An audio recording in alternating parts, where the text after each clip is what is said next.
crypto dreams and data streams. Listen close, it's closer than it seems. Break the chains, let knowledge spree. Decrypt the lies, set information free. Sneaky tracks the blockchain's veins, knows the player's chains and gains. Rallies hard against the status quo, spreads anarchy with every blow. Havoc, masters breach and defend. Purple team tactics beginning to end. Builds C2, then unleashes hell. Stealthy ops, no trace, no tell. All key adapts, no challenge too tall. Overcomes the odds, conquers it all. Nothing she can't handle, no firewall too tough. Coding or cracking, she's always enough. CounterSurveil in my ear. Security we engineer. Learn the truth, don't disappear. CounterSurveil, we're right here. Crowd strong sees it all, blocks every attack. Blue team fortress, got everyone's back. Protects the field where we love to play. Ensures we'll hack another day. Sledge tears through with red team might. Hammer systems in the dead of night. Popping shells left and right. Never backing down from the fight. Delphi's fortress, no breach, no slack. Takes no shit, defense is stacked. Runs the MSSP, a one-man crew. Goth DJ vibes with a comic view. Hackers with disabilities leading DEF CON. Blue team beast turning threats to gone. CounterSurveil in my ear. Security we engineer. Learn the truth, don't disappear. CounterSurveil, we're right here. Crypto dreams and data streams. Listen close, it's closer than it seems. Fix the flaws, clear out the fog. Protect the world, unleash the logs. Havoc breaches, defends the core. Sledge swings hard, systems hit the floor. Sneaky tracks, unmasking every scheme. Alt key rises, conquering the dream. Crowd strong shields, unwavering might. Delphi stands tall, relentless fight. CounterSurveil, the hacker's creed. Together we rise, fulfilling the need.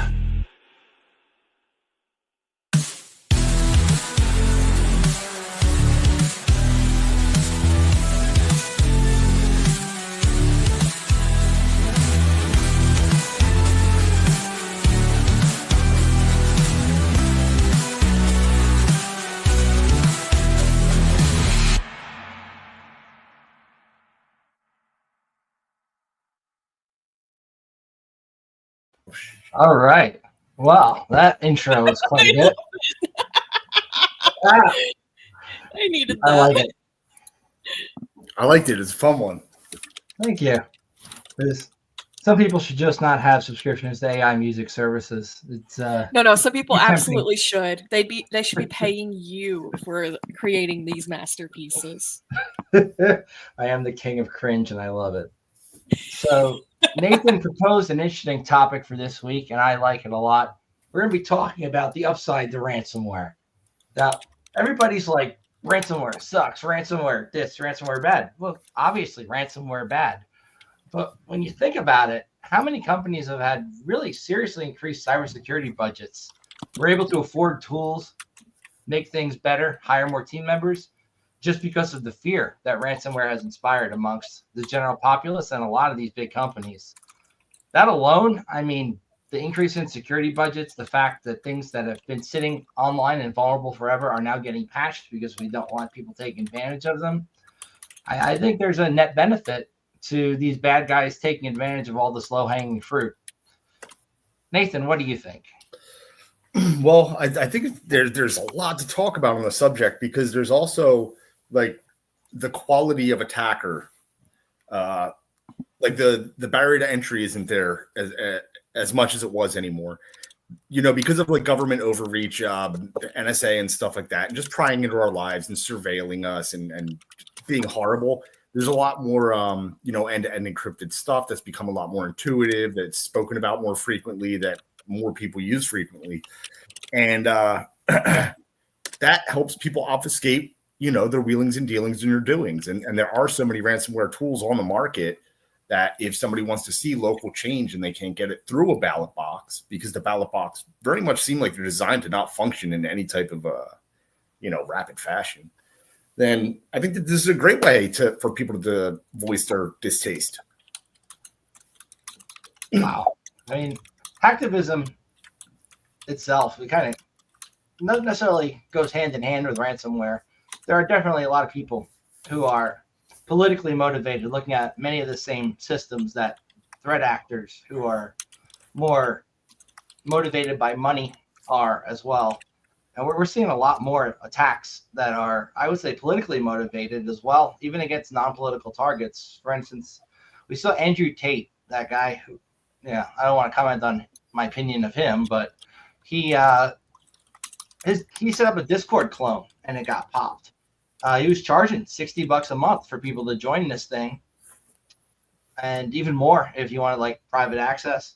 It got thoroughly owned, and one of the reasons it got thoroughly owned was because he decided to just steal the software from the open source developer, used an old version of it.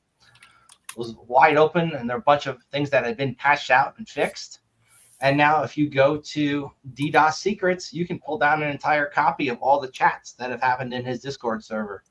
It's, it's a little bit messed up that the data's out there in terms of the privacy of people involved. But at the same time, those are not necessarily people I agree with politically or otherwise. So F them, I guess. But we're seeing an uprise in this kind of activity for sure. Hacktivism has always been big ever since the early days of well, let's argue even before the early days of Anonymous and LulzSec with the whole Project Chanology, going against Church of Scientology was a big one.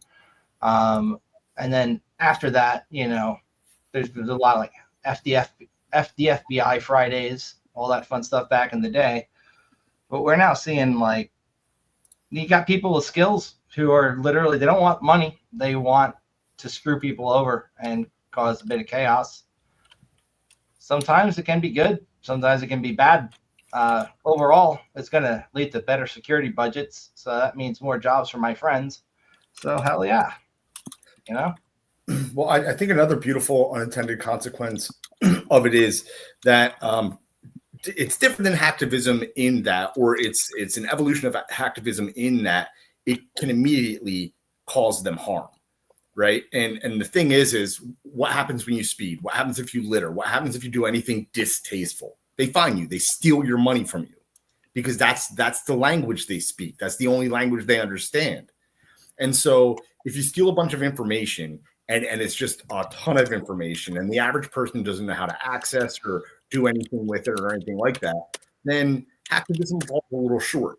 Now, if you beat and make them go get you Monero, go fetch me Monero or else, right?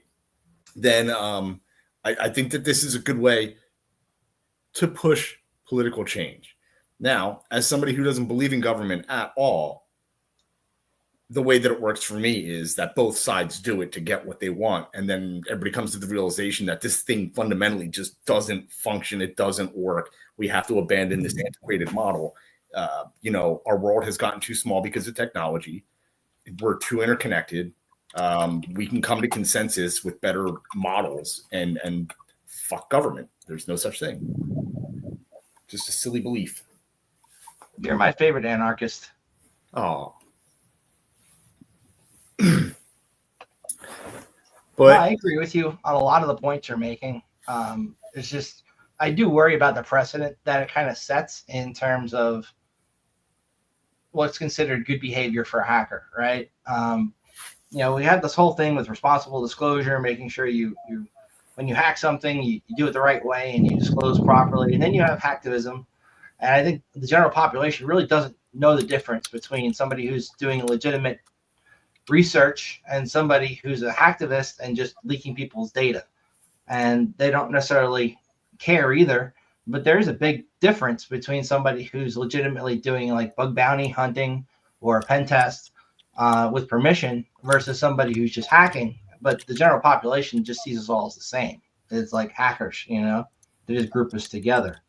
And there are differences, Yeah, and I mean, and there's like those typical trope stories like, oh, somebody did this to change the grades and they screwed around in school when they were a kid. And then there were, and this is for people that are older like myself, people that were just like, well, I wanted to see what I can make the video game to. And then like even like freaking way back then, because like everybody could go access the little 4-pin panel on the back of a house, right? Payphones were everywhere. So like it was more like curiosity and mischief and learning stuff, really. But like as much as you want to like say that security can go back to the first time that, you know, a rock smashed open a rope that was holding something shut, you know, hacktivism goes back pre-1490s, you know, pre-Machiavellian, just stealing your opposition's war data, right? Where they're going to attack everything. So, I mean, the technicality of it all really isn't the important part. The important part is like foundationally, what is this continued problem that you know, several hundreds of years later, we still have the same issues. I think the fundamental issues tend to be that, you know, we want to see change. We want to see government do things that we would like to see get done. But a lot of times we'll elect somebody who says they're going to do those things and then they don't. And then what do? I mean, that's politics. But when it comes to hacking, obviously there's politics that overlap. But I don't think everybody who's a hacker gives a shit about politics. Some hackers just want to sit in front of their screen and hack everything they can, learn everything they can. They want to engage in what Mitnick would call dark side hacking, where you go in and like pop a telco company, steal plans for whatever he's interested in learning about, and not then take that and resell it or like wave it in people's faces like I hacked this. It is more about like I want to learn everything I can. It's a very different ethos than I want to get revenge against people I think have wronged me for political causes or for somebody I disagree with in terms of the way they carry themselves online. I'm going to go pop them. I think it's a different kind of people that do these things also. And the barrier to entry has really been lowered with a lot of these exploit kits that you can buy now. Even if you're not an actual hacker, yeah, you can buy a good phishing kit for not too much money, go online and, you know, you fish your target, you gain access, and the next thing you know, you've essentially, without a lot of the underlying skills that somebody who's in pen testing has, been able to compromise somebody and take advantage of their data and make it seem like you're a uber elite hacker. And the barrier to entry being lowered, combined with all this hacktivism that's going on, I really do think that we're going to see an uptick, especially now that, you know, the political landscape has changed again, with people who are dissatisfied with the status quo taking advantage of that and low-hanging fruit as well. You know, report came out today or maybe yesterday that there's over 100 water treatment facilities in the U.S. that are vulnerable and online. And we have Project Franklin from DEF CON, and that's got like, I think, a deal with 3 of them so far. And they're, but like when you look at the need for people who actually know what the hell they're doing versus the amount of companies out there that don't know what they're doing and just have somebody in charge who claims that they do because they went out and got a certificate. You know, there's a lot of vulnerable shit out there that is just itching to be popped. And you can even make the same case that ransomware and those operators have inoculated us to a degree against some of the stuff the hacktivists would otherwise go after, because they had to clean up the low-hanging fruit as a result of all this of all this kind of like botnet traffic and other stuff they're constantly seeing on these networks. It's like you got to close the holes, and those same holes they closed also prevent, you know, local hacktivism and people who are more politically motivated from going after those same targets. I guess the case could be made, Nathan, that, you know, the actual hacking of these targets and ransomwaring in some cases, and even like data exfiltration and ransoming it back, has caused companies to really, not just companies but governments too, to really get their shit together so that there's not as much vulnerable stuff internet facing. Delchai popped in on us. How you doing, Delchai? Hey, sir. How we doing? Well, Jay, how you doing? Very good.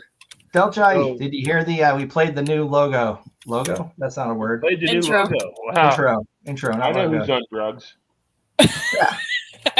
Man, what did y'all put in my tea? No, I'm not on drugs, but I should be. I'm You not, know, because one I'm thing- looking for a job one right thing- now. you mentioned hacktivism, and I think that it's important not that I want to be a gatekeeper or anything, but there's a difference between putting up a meme of Putin and Trump kissing and hacktivism. Right. I mean, hacktivism from its origins was designed for hackers helping people who are in desperate situations. Tiananmen Square, X Korea, Y Korea, people who are impoverished or getting beaten up on or what have you. You remember the Hong Kong Blondes? Mm-hmm. That Remember was a while them? ago. That was pure hacktivism, helping them out. Remember the Great Firewall of China Mm-hmm. when hackers got together and circumvented the Chinese government firewall? That's like hacktivism, and I don't think we should confuse just being political and saying something and actually doing something meaningful as hacktivism. I think that you just kind of put this idea in my head that if the magical paper that everybody loves so much says on it that we have a Fourth Amendment right, and that was imbued in us by our creator and not by government, but then the TSA also exists, then would it not follow under that line of thought that the TSA, who finds themselves unaccountable, ought to be abused the way they only know to be abused financially until they're disbanded and gone and stop violating rights? Because you're talking about people that are downtrodden. Well, what happens when the tribe? I'm talking about people who don't have food, shelter, and are getting incendiary bombs dropped on them, and rolling their kids around in mud puddles because they're covered in napalm. I'm not talking about somebody taking away your bottle of water at the airport. So where do Number you draw the one. line Number exactly? two, TSA is part of the government. And the government's number one mission is to strip you of all possible rights at any turn they get. So why pick on the TSA?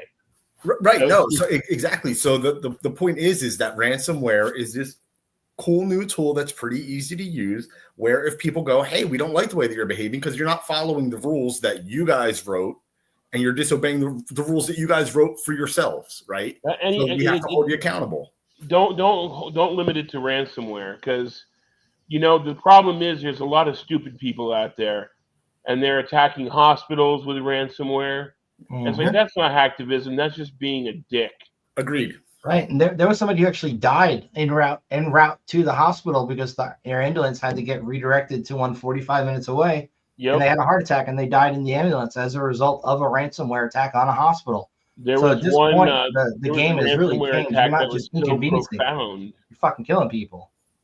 There was a ransomware attack on a hospital that I'm aware of that was so profound that they had to re-image every machine in the hospital, and they didn't have the manpower to do it, and they literally brought in the National Guard.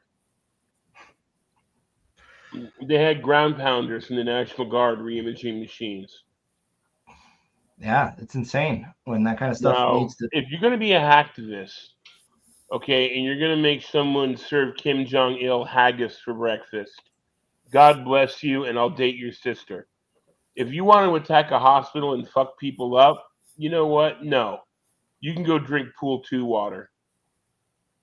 I'm first off in agreement, to abuse those that make themselves unaccountable. That's what I'm talking about. But I God damn it, every week, dude, you just have the most colorful lexicon. I love hearing you speak so goddamn much. Another thing, you drop ransomware on Domino's if their pizza is late. That's not hacktivism. That's just being a dick. No, but so what I had dropped in the group chat earlier, which I mistakenly said virtue, and I didn't mean that at all. But the positivity is of hacktivism. No, and I wanted it to be exclusively about ransomware, because one of the points I made earlier, Delcha, I don't know if you were listening, is whenever you do something that the government doesn't like, they beat you up by taking your money away from you. It's their tool. It's what they know how to do. So it's very, very important to treat them in kind. And so that they can understand, and you understand the message is getting across, in their baby speak. Do you remember this wonderful quote from a not so wonderful movie? That violence is the prime authority from which all other authority is derived. Well, They won't just throw you in jail, okay? I mean, the police are like a box of chocolates. They'll kill your dog, right. okay? I mean, the No, they'll always escalate violence, without a doubt. They'll always escalate violence, and that's it's why. not just a matter of getting thrown in jail anymore. I mean, they'll take away your house, they'll take away your money, la-di-dee, la-di-da. And, if you can't afford a lawyer, you're going to be in PIMPTA before you can count to 10. Frank, is there any way you can get Ed in on this call? Because he might have some really good experience with stuff like this. He does. Unfortunately, he's in the process of moving right now, so it's going to be difficult to get him on tonight. We can definitely have him on in a future episode to discuss it, though. Yeah, without a doubt. What you got to understand is that we had a good idea at the time, and we have perverted that idea to the point where, George Carlin said it the best, okay? The rich have the money and the power. The middle class do all the work so the rich can have the money and the power, and the poor are there to scare the shit out of the middle class to keep them working. Well, I mean, I look at the world not in I look at everyone as a control freak or not a control freak, right? And a lot of the middle class are control freaks in that they'll say, I demand that, my grandparents' pills are paid for, or that my kids have new sliding boards. And I want to take millions of dollars from everybody in this town to make sure I get the sliding board or the pills, right? And then like poor people, let's not say that they're not control freaks.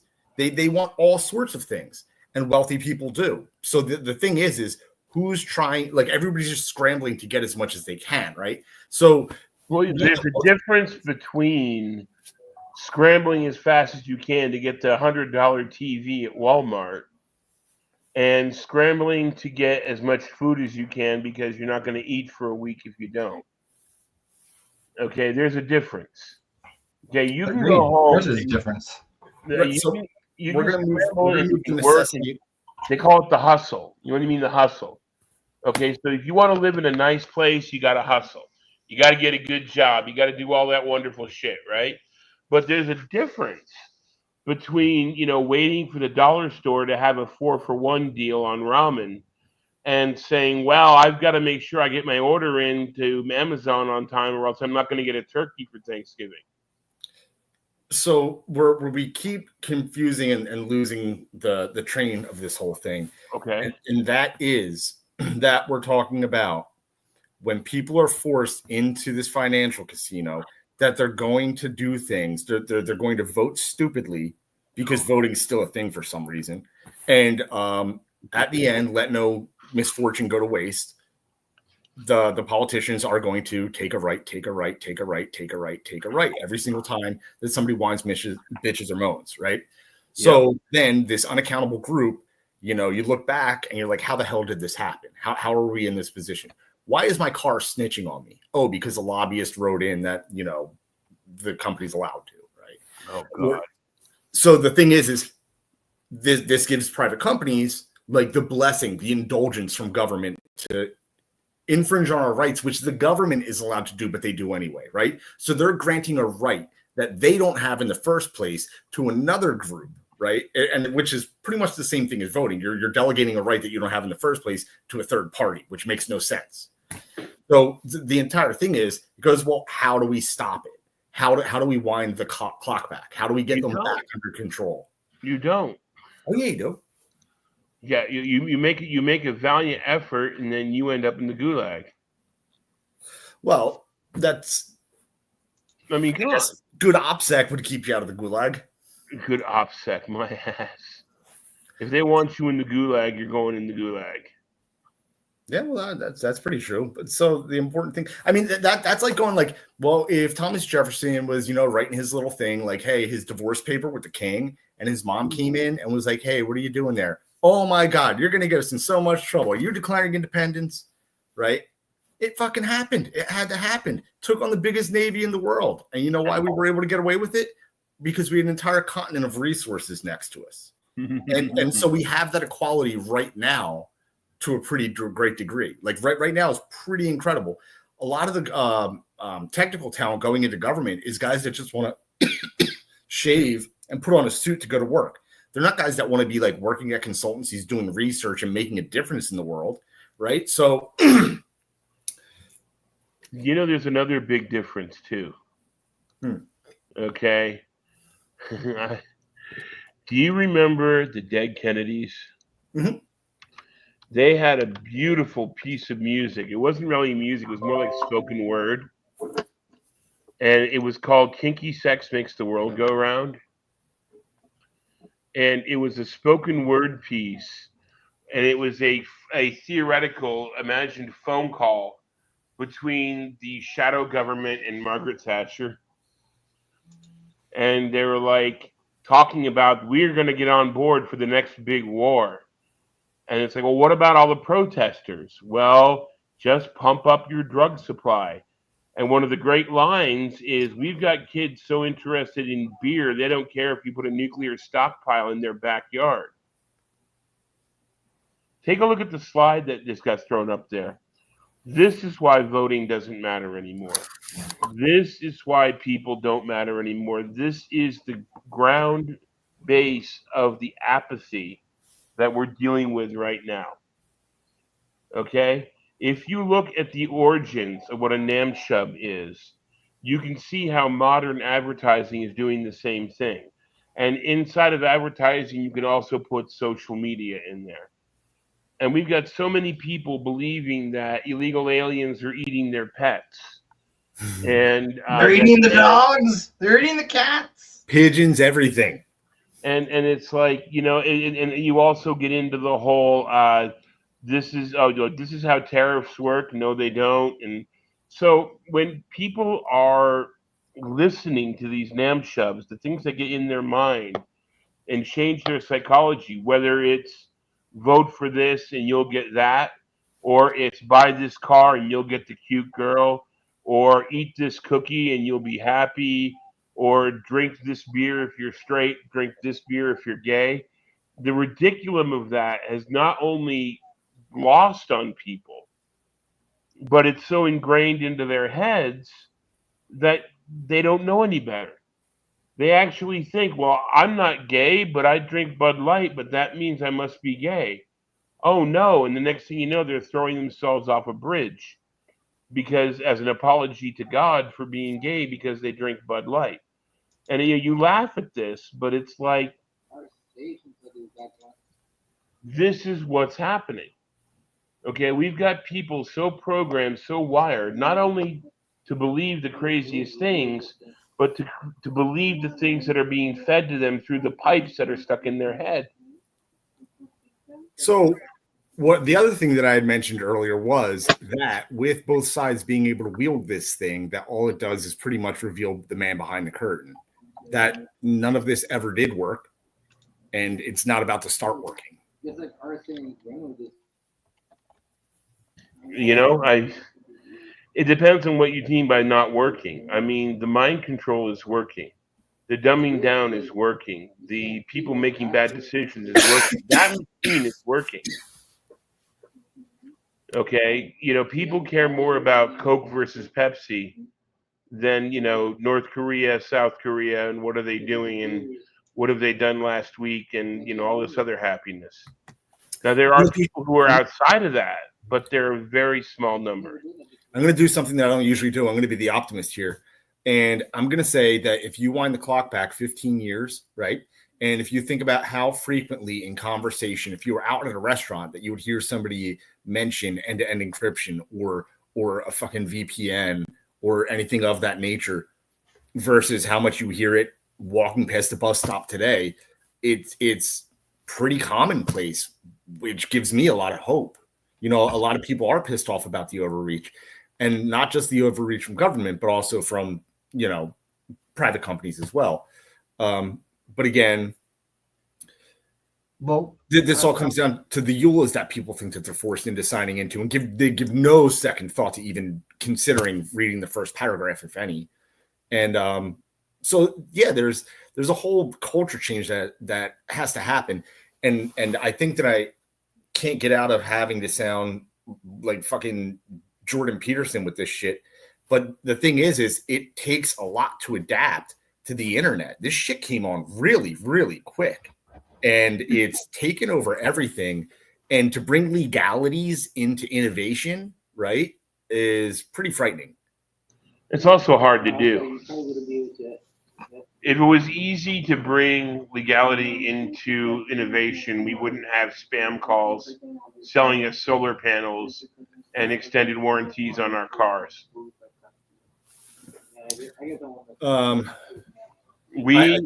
think that you have to have a certain amount of power, money, and influence in order to get that to happen.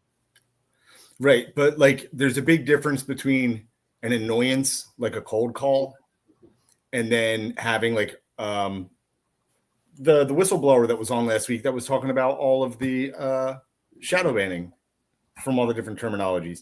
And yeah, when Zach came on, thing. Specifically when he was talking about Google and their algorithmic changes to favor one side of the political aisle over the other. I mean, that is documented. Yeah, it's pay to play. I mean, if you're willing to pay the money to these companies, they'll push your opinion up in the search rankings. You know, it's well known. It's Google's an advertising company, not a search engine, right? Right. It's an information. That's why they're being divested of Chrome. It's like you download Chrome, it's automatically got Google set as the search engine. Just like when Microsoft bundled the Internet Explorer, it's like that's a no bueno. You know, you got to separate these things out. At least that's the theory. I don't think it's going to have any difference, but you know, these antitrust things the government is trying to do to break up companies and monopolies, and I don't think they're really going to have any difference in the end. Nope. But at least they're trying, I guess. They're not. It's pay to play, just like you said. They'll try and break up your monopoly unless you give them enough money to leave you alone. We're not going to see another Ma Bell break up again. No, we're not. And I mean, what we'll see is they're gonna force a company to sell off one of its prized assets, whether it be ByteDance selling off TikTok because of Chinese foreign influence, or Google having to sell off Chrome because of their influence in terms of being both the search engine as well as the browser. They really have a lot of power to drive you. And with the changes they did with Manifest v3, I'm really kind of happy to see them get it taken away from them, because that was a really scummy thing they did under the guise of being like, hey, we're being good guys here. We're going to prevent malware. The only malware you're preventing is bullshit malware, because when you block our ability to block advertisements, there's going to be a lot more malware, not less. So the whole argument's kind of bullshit, at least in my opinion. It's not going to happen anyway, because if you force Google to divest of Chrome and then saying, you know, you have to sell it off and let it be its own thing, then they're going to try and do the same thing to Microsoft and say you have to sell off Internet Explorer. You can't force it on people, and that's never going to happen. Microsoft will never let that happen. Microsoft. They told them you guys can't be bundling Internet Explorer in Windows, and then they had to take it out, but then they just put Edge in, which is pretty much Chrome rebranded. But the thing is, you can't get rid of it. You got to be 31337 to get that off of your machine. And also, I mean, if you're a new user, you need something to get on the internet with in order to download a better browser in the first place. There's got to be something on the computer. Chrome works for me. Yeah. I'm not a fan also of this bullshit with Microsoft and requiring an account if you're signing in on the home edition of their they keep making it harder and harder to get around that, but they have to let you do it at one point or another. I really shouldn't have to burn a custom ISO if I want to install an OS, you know. It modifies the basic settings. What scares me is that if Windows gets away with that and you have to sign up for a Microsoft account, we'll have trillions of people running to Linux. And that's just going to be bad for everybody. Yeah, I can't wait to be tech support for a bunch of normies. Oh, yeah, a bunch of normies trying. How come I can't run Candy Crush Monkey Island Farming Adventure under Linux? Mm-hmm. Well, because you're a dumbass. Well, this isn't Can a you imagine computer. having to It's just- talk a user through installing Wine if they want to use Microsoft Office on Linux? My God, I do I'll not. tell you what. I'll tell you Oh, what. I'll take the Pepsi challenge on that. You know why? I would rather walk a normie through installing Wine and Microsoft Office than try to help them open a PowerPoint in LibreOffice. Yep. Okay, fair. now, I And appreciate what LibreOffice tried to do, yeah, but my God, they fucking blew that really badly. Yeah, Uh, no, I I would would. love an open source alternative to Office, right? I use Google Docs sometimes, but that's also tied to Google. Not a fan of that. And LibreOffice, there's a variant of it that's built into Nextcloud, which is decent if you want to collab with people, and that's all free. But also Nextcloud is a clusterfuck in terms of keeping it updated and making sure it's secure, and you have to make it internet facing if you want people to use it. And there's always new vulns for it, so I'm hesitant to even use that. Yeah. It's kind of a catch-22. So everybody just buys an Office license for now, and we use what Microsoft makes. Even though after my friend Colin and I were writing a white paper together, and he showed me how latex works as opposed to say like Microsoft Office, and how smooth you can get your output and how uniform everything can be just by learning a few commands in terms of like if I want to bold this is how I do it. If I want them to be centered, it's easier than HTML in my opinion. It has way better output. Yep. Office is shit. Like you can literally spend hours just rearranging the table of contents so that it matches your header and subheader. And I had to do that recently when I had to make some policy for work. And it's a bitch. And like you change one thing, everything pops down. Word is complete and utter garbage. There I needs to be a would better rather- standard. I would rather go down the side of Mount Fuji in a portable toilet than try to get LibreOffice in an office environment. Like a standard, substandard business that relies on Microsoft Office. If I had to go into an office of even 20 people and convert them off Microsoft Office onto LibreOffice, no. I would take a sled ride inside of a porta potty down Mount Fuji before I would do that because people can't handle it. Latex is great. Markup language is great. VI is great. Nano is great. Okay, but no, they've got to have their windows. Well, look, a lot of people rely on the GUI, and that's just Yeah. the result of how they were taught how to use a computer. Not everybody's going to know how to use the console or the terminal. A lot of our end users, we're lucky they're even still using computers because they'd rather do everything on their smartphone, everything on their tablet. I've seen people get data entry jobs, and they're told they have to go buy an iPad to do the data entry job. Why the hell should you need an iPad to do data entry? It should all be accessible on a computer. And there's a lot of good VDI solutions out there. If you want to do remote desktop and like forward your session over the internet and keep it all secure, there's great shit out there. Hardly ever used, in my opinion, because it's complicated. And end users at the end of the day, they're simple people. They just want to open an app, they want it to work, they want it to do what it's supposed to do.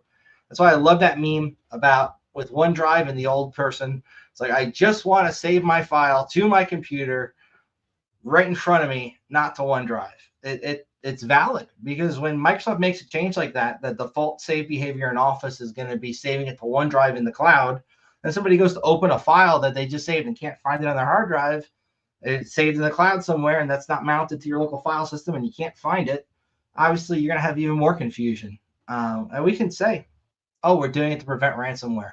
We're doing it because if the file is getting encrypted, now there's a copy in the cloud.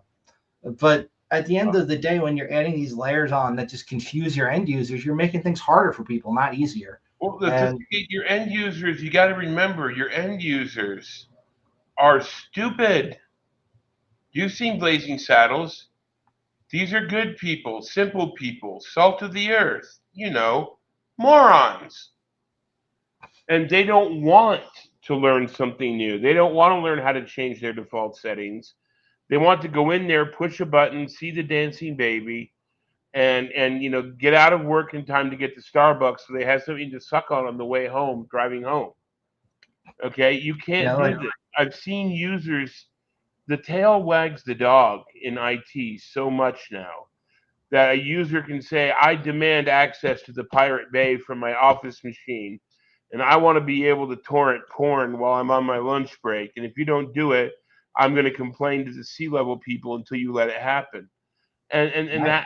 that's a real thing. And, that's what these end users could get around all that. They could figure out how to underline. They could figure out how to use latex. They could even eventually figure out how to run LibreOffice. I mean, infinite number of monkeys, infinite number of typewriters. The thing is, they have no interest in it. Like the monkeys, they'd rather eat bananas and sling poop at each other. So it's like, what are you going It's to a good do? argument. And I do think maybe we underestimate end users to a degree.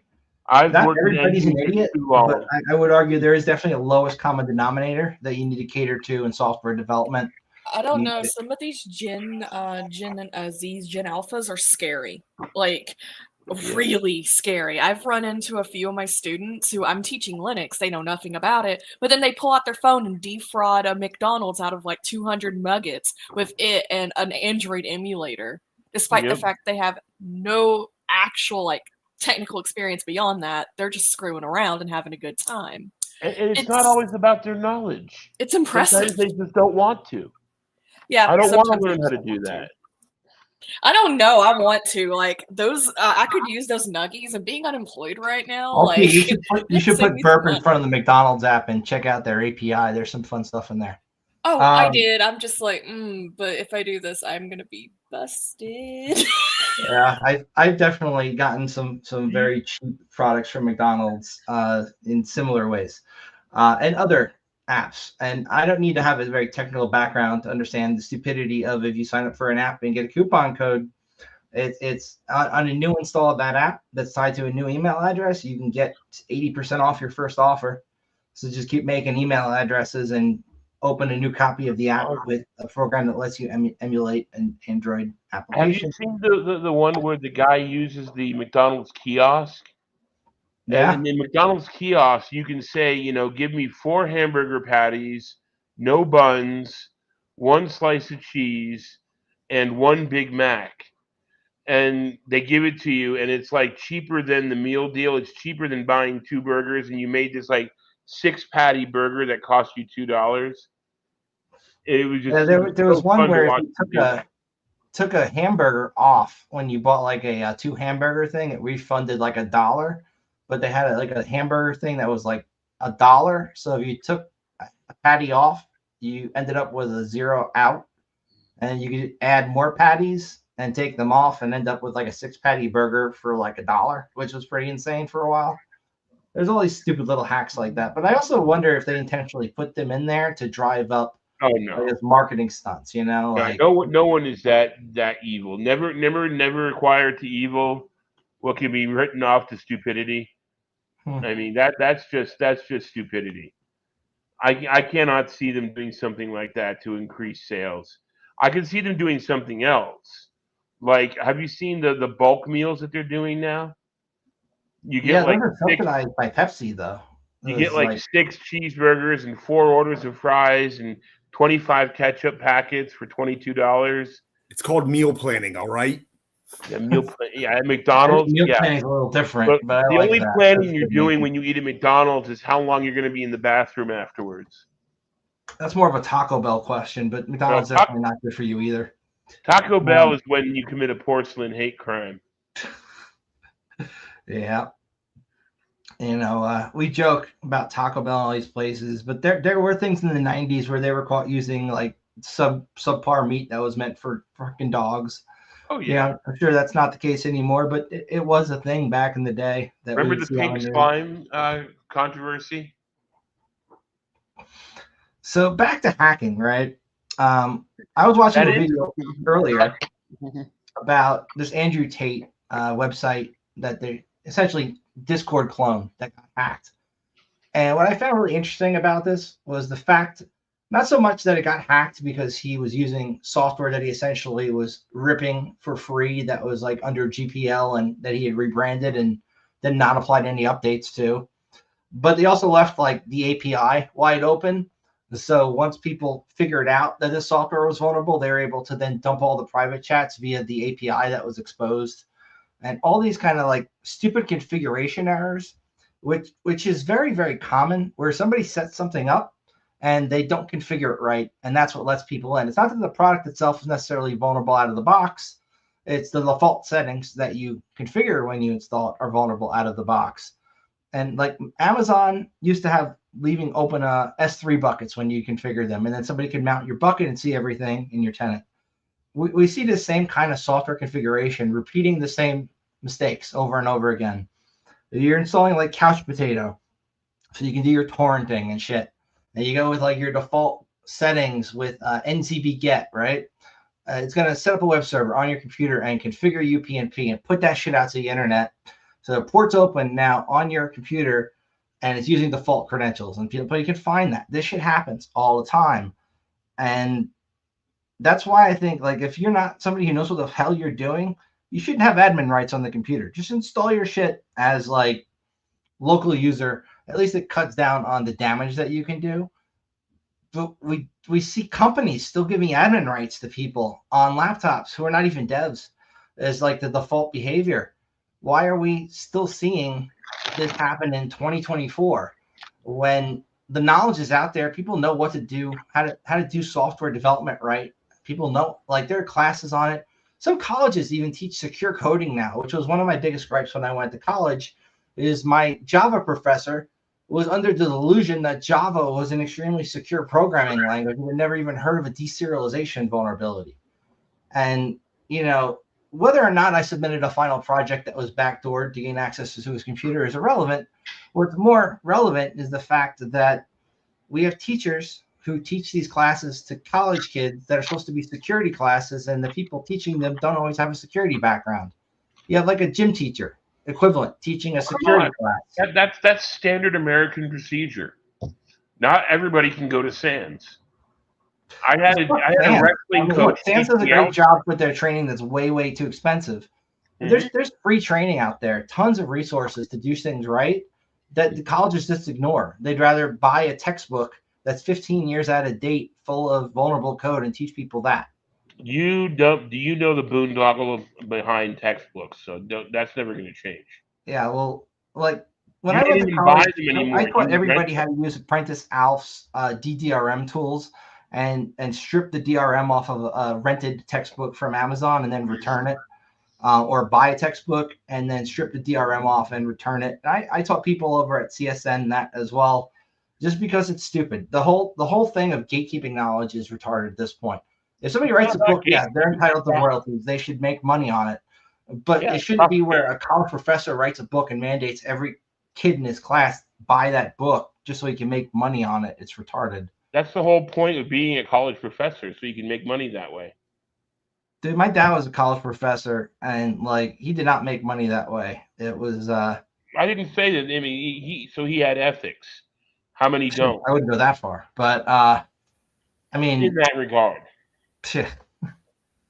It's also a way to like get exclusivity to student founders, and then, you know, sell access to student founders to different to the highest bidder and everything like that.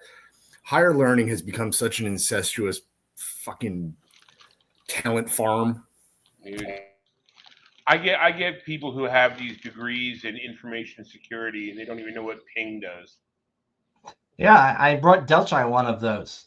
So this girl I'm friends with, I brought her over to meet Delchai because we were going to try and. God, no, not that retard. Oh my God. I'm sorry, I used the wrong word. But regardless, this person graduated fairly recently, like last 2 years, with a degree in cybersecurity. They've been on podcasts and interviewed as a cybersecurity expert. They don't know what Nmap is. They don't know what ping is. They don't know. I shouldn't have used that word there. I'm sorry. That was a little knee-jerk reaction, but she was about as dumb as a box of rocks. Yeah, man, using that word was a bit retarded. Yeah, well, you know. I'm an old engineer, you know, and when we worked on the riverboats, that was the word that was written right there on the control panel. Freaking bugs. I agree with Afix here. Java is just so slow that hacking it would take a week. Not always. Like, there are some stupid Java vulnerabilities in there. We've seen even lately, like Log4j, the logging library used by default in a Java application. If you put code into it, it ran it. How stupid is that? That the logs would execute code that they saw in them. Hey, look, I mean, how the hell does that even get past QA, or that becomes a standard? Good, bad, ugly. Okay, tell you what. Turn off Java on your web browser and go out and surf for a while. See how far you get. You're talking JavaScript. I'm talking Java. These are two different Java, languages. JavaScript, potato. I Hmm. mean, seriously. And It's they under, both suck. I'll give you that. But they are two distinct, very different entities. they're very distinct. A kick in the balls is different from a kick in the head, but you're still going to hurt. Hmm. It's the same kick, just in a different location. A while back, I had to reach out to a vendor. They make a product that does password resets for large corporations. And I explained to them that they're using outdated jQuery and Bootstrap and that they don't have a content security policy.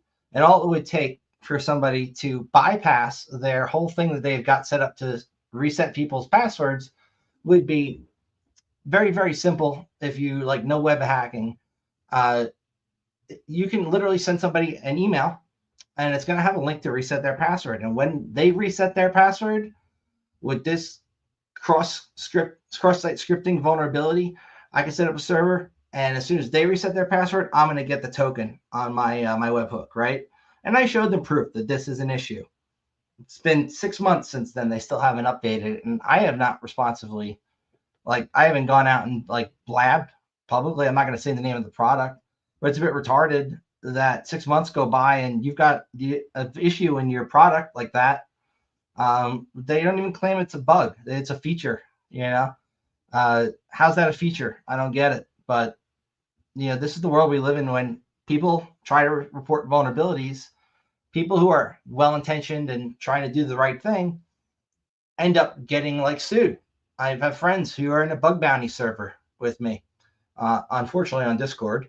And like they've got stories. Like one guy found a bug in like HA proxy, huge freaking program that's on the internet that a lot of companies use to forward websites, internal resources, and make them accessible to the public internet. High availability proxy.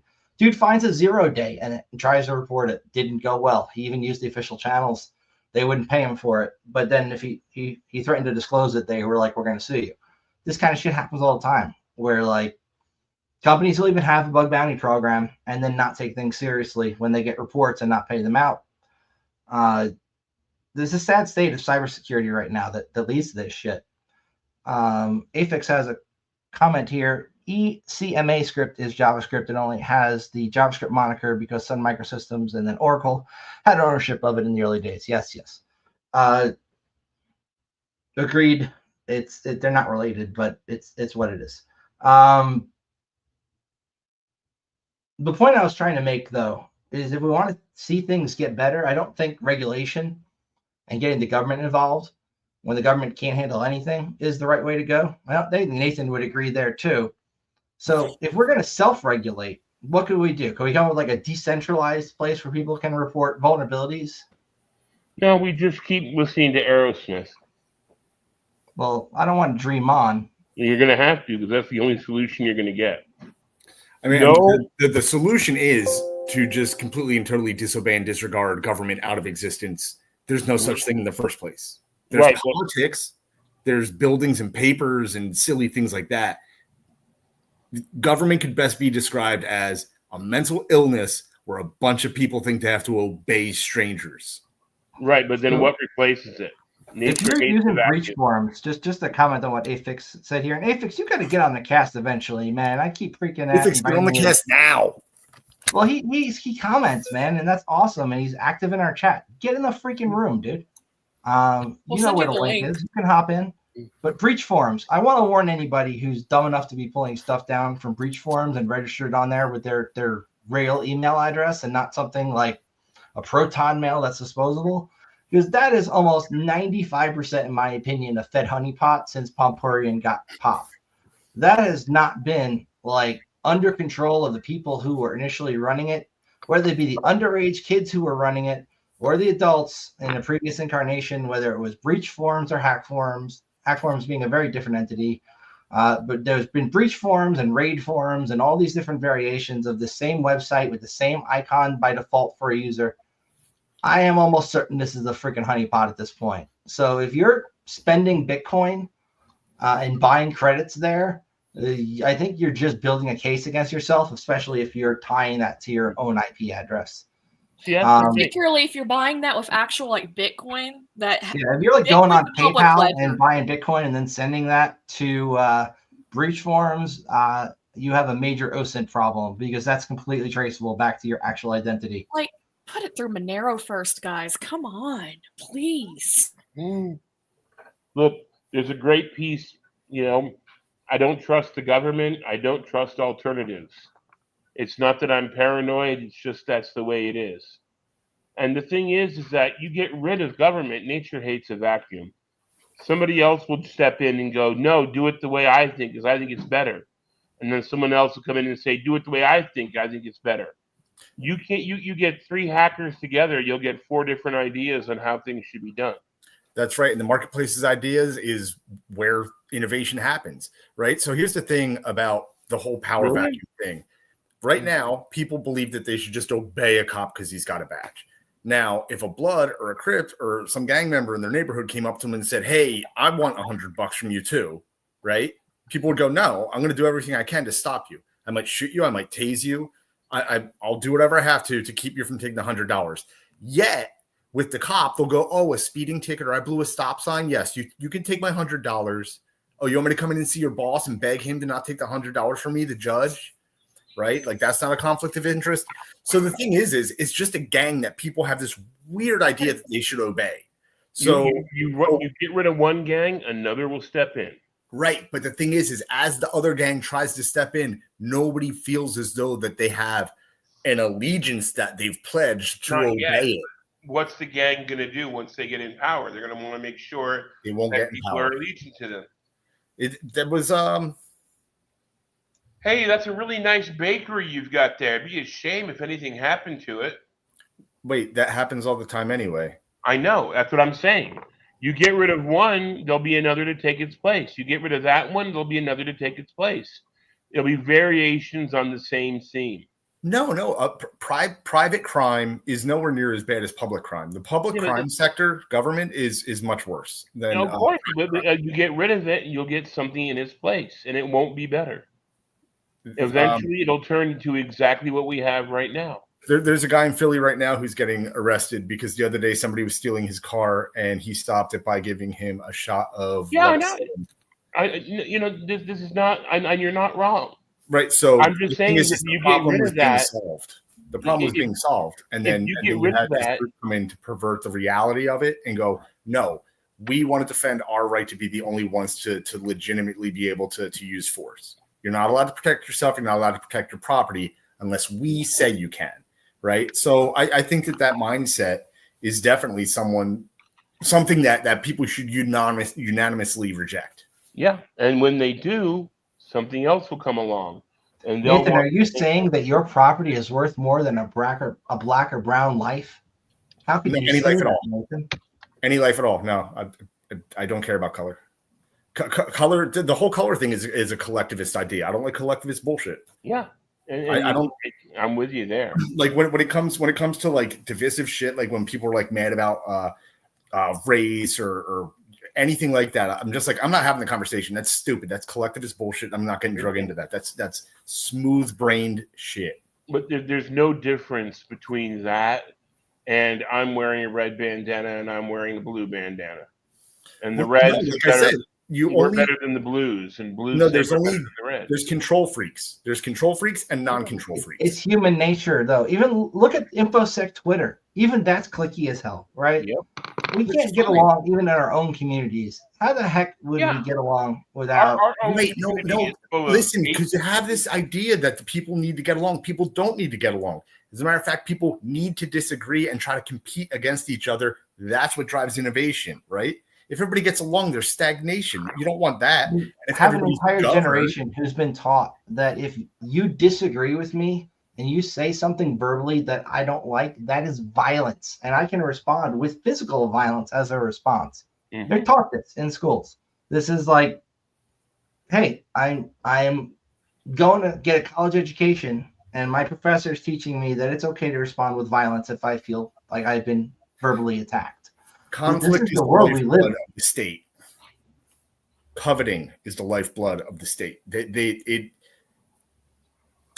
The 7 deadly sins are nothing in comparison to what the state wrings out of people behavior-wise.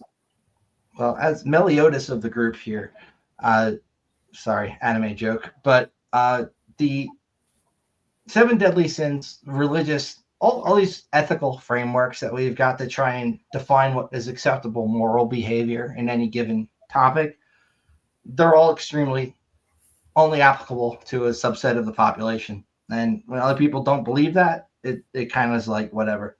We're now seeing now I'm political to a degree. I try to stay out of politics because, one, most people don't agree with my politics. I'm not on the left or the right or even the center. I'm all over the fucking place. I have positions on this side and that side. I like helping out people over at Atheists for Liberty, even though they're far more right-leaning than I am. I like the idea of liberty. The idea that everybody has their own opinion. Everybody has their own right to do whatever the hell they want and keep government the hell out of my business. That's kind of my general political mindset, is just that. But when we get into all these arguments about politics, I think a lot of this is being pushed on us by people who want to see us fighting with each other rather than taking them and holding them accountable for fucking us all over. Because we'll circle back to ransomware. Great. So how do we hold them accountable and speak their language?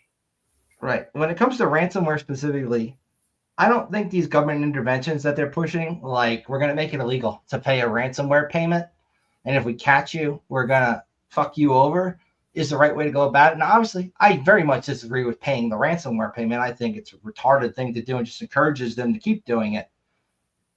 That being said, I don't think the government should get involved and say that's illegal, don't do that. Because when you do that, what happens to the one-off mom and pop shop who wants to pay a ransomware to get their data back because they don't have backups and they're completely fucked and out of business otherwise, and they're willing to pay whatever? You know, can we tell them they can't get their data back? Their companies just forfeit. Fuck them. They don't care about there are going to be one-offs, and there's one-offs with everything, man. But ransomware specifically, and the whole branch of ransomware. Now, ransomware's evolved, right? Like, I'm not talking the encryption getting better or the cool methods that they use to encrypt parts of files and leave other parts open or any of that cool multi-threaded bullshit. I'm talking about the actual tactics have evolved where they don't even ransomware the systems they get into anymore. Somebody gets in, they sell that access to an initial access broker. They leverage that, download everything that's valuable, anything that the company wouldn't want to get out, and then they contact them and like, hey, you want this data leaked? No, we'll make a payment within a day. And if you don't make it in a day, then the price doubles. And every day after that, the price doubles. And after a week, we're just leaking your shit. That kind of tactic is just literally like organized crime, mafia bullshit. And they are involved. I'm not talking the Italian mob, but definitely the Russian. This is sanctioned by a lot of states to make money. North Korea makes money on this kind of bullshit behavior, and nobody calls them on it, except that one security researcher who took down all of North Korea's internet when they fucked with his stuff, which was pretty funny. How do you deal with ransomware? It's a systemic problem, right? So I think we have to simplify it a little bit. Let's just say it's a new kind of gun. And do we use this new kind of gun for bad? Yes, people are already using it for bad. Do we use the new kind of gun for good, right? Well, most certainly we should try to extrapolate some benefit out of it, right? So if we're getting abused and if we're getting our rights tread on by, the state, then yeah, most certainly if this weapon works against the state, then of course, how are we going to defend ourselves from having our rights taken away from us, being financially abused, being spied on incessantly? The whole $600 thing was insane. And you're talking about the mom and pop shop. Keep in mind, bureaucracy just killed Peanut the squirrel. All right. They'll do much worse than that. Bureaucracy did kill the squirrel. That's the thing. If you ever go, they're not that cold. They're not that shitty. No, it was a concentrated effort to kill the squirrel. That's not what killed it, though. Rabies test. You know what killed the squirrel? A woman who was pissed off because the squirrel was getting more hits in social media than she was. And she needed to find a hitman that was cold enough and cruel enough the right things to the right people in the government, and then they went in there and they did what they would have done in any other situation. Right. So like people in government are not much different than a rabid dog, right? So Mhm. if you're forced into a situation where you have to deal with them, you might speak softly to them as you back away and you just get away from them. But I mean, you don't meddle with these people. Clearly, that person that was jealous of the amount of hits knew that there was one person, one thug that was cold enough and depraved enough to kill the little. That's right. And you know what? It's not even being cold and depraved. They followed their own rules. Mhm. They followed their own rules. But the thing is, the government would have never laid a hand on any of them if it hadn't been for that one person. If that one jealous person who got upset over social media, the most stupid thing to be upset over, if they hadn't done that, they would have lived out their lives without an issue. The government didn't know about them, didn't care, was leaving them alone until someone came along and said, hey, this person took away my clicks. And then all of a sudden it jumped in. You know what? You're right. I am blaming the gun. So the gun was the weapon, right? And when there's a shooting, Exactly. right? So it's that person. And However, also, the government didn't just walk in the door and put a round in the squirrel. no, it was far worse than that. It was far worse than that. What happened was they went in there and they found out that, in fact, they were breaking a law, but they weren't hurting anybody. And they confiscated the squirrel. And this is a squirrel, okay? And it would have happened with any animal being handled by someone who's not its owner. And the squirrel bit a technician. And according to the rules, you get bit, that animal has to get tested for rabies. Well, hold on. So if the animal didn't have rabies, right? Should we test the technician for rabies? It doesn't work that way. No, but The technician wouldn't have shown, by the time the technician would have shown symptoms of having rabies, it had been too late. They got to take the 6 shots to the stomach. Right. So but that's why they have the rule in place. To check. That whole set, situation is peanuts.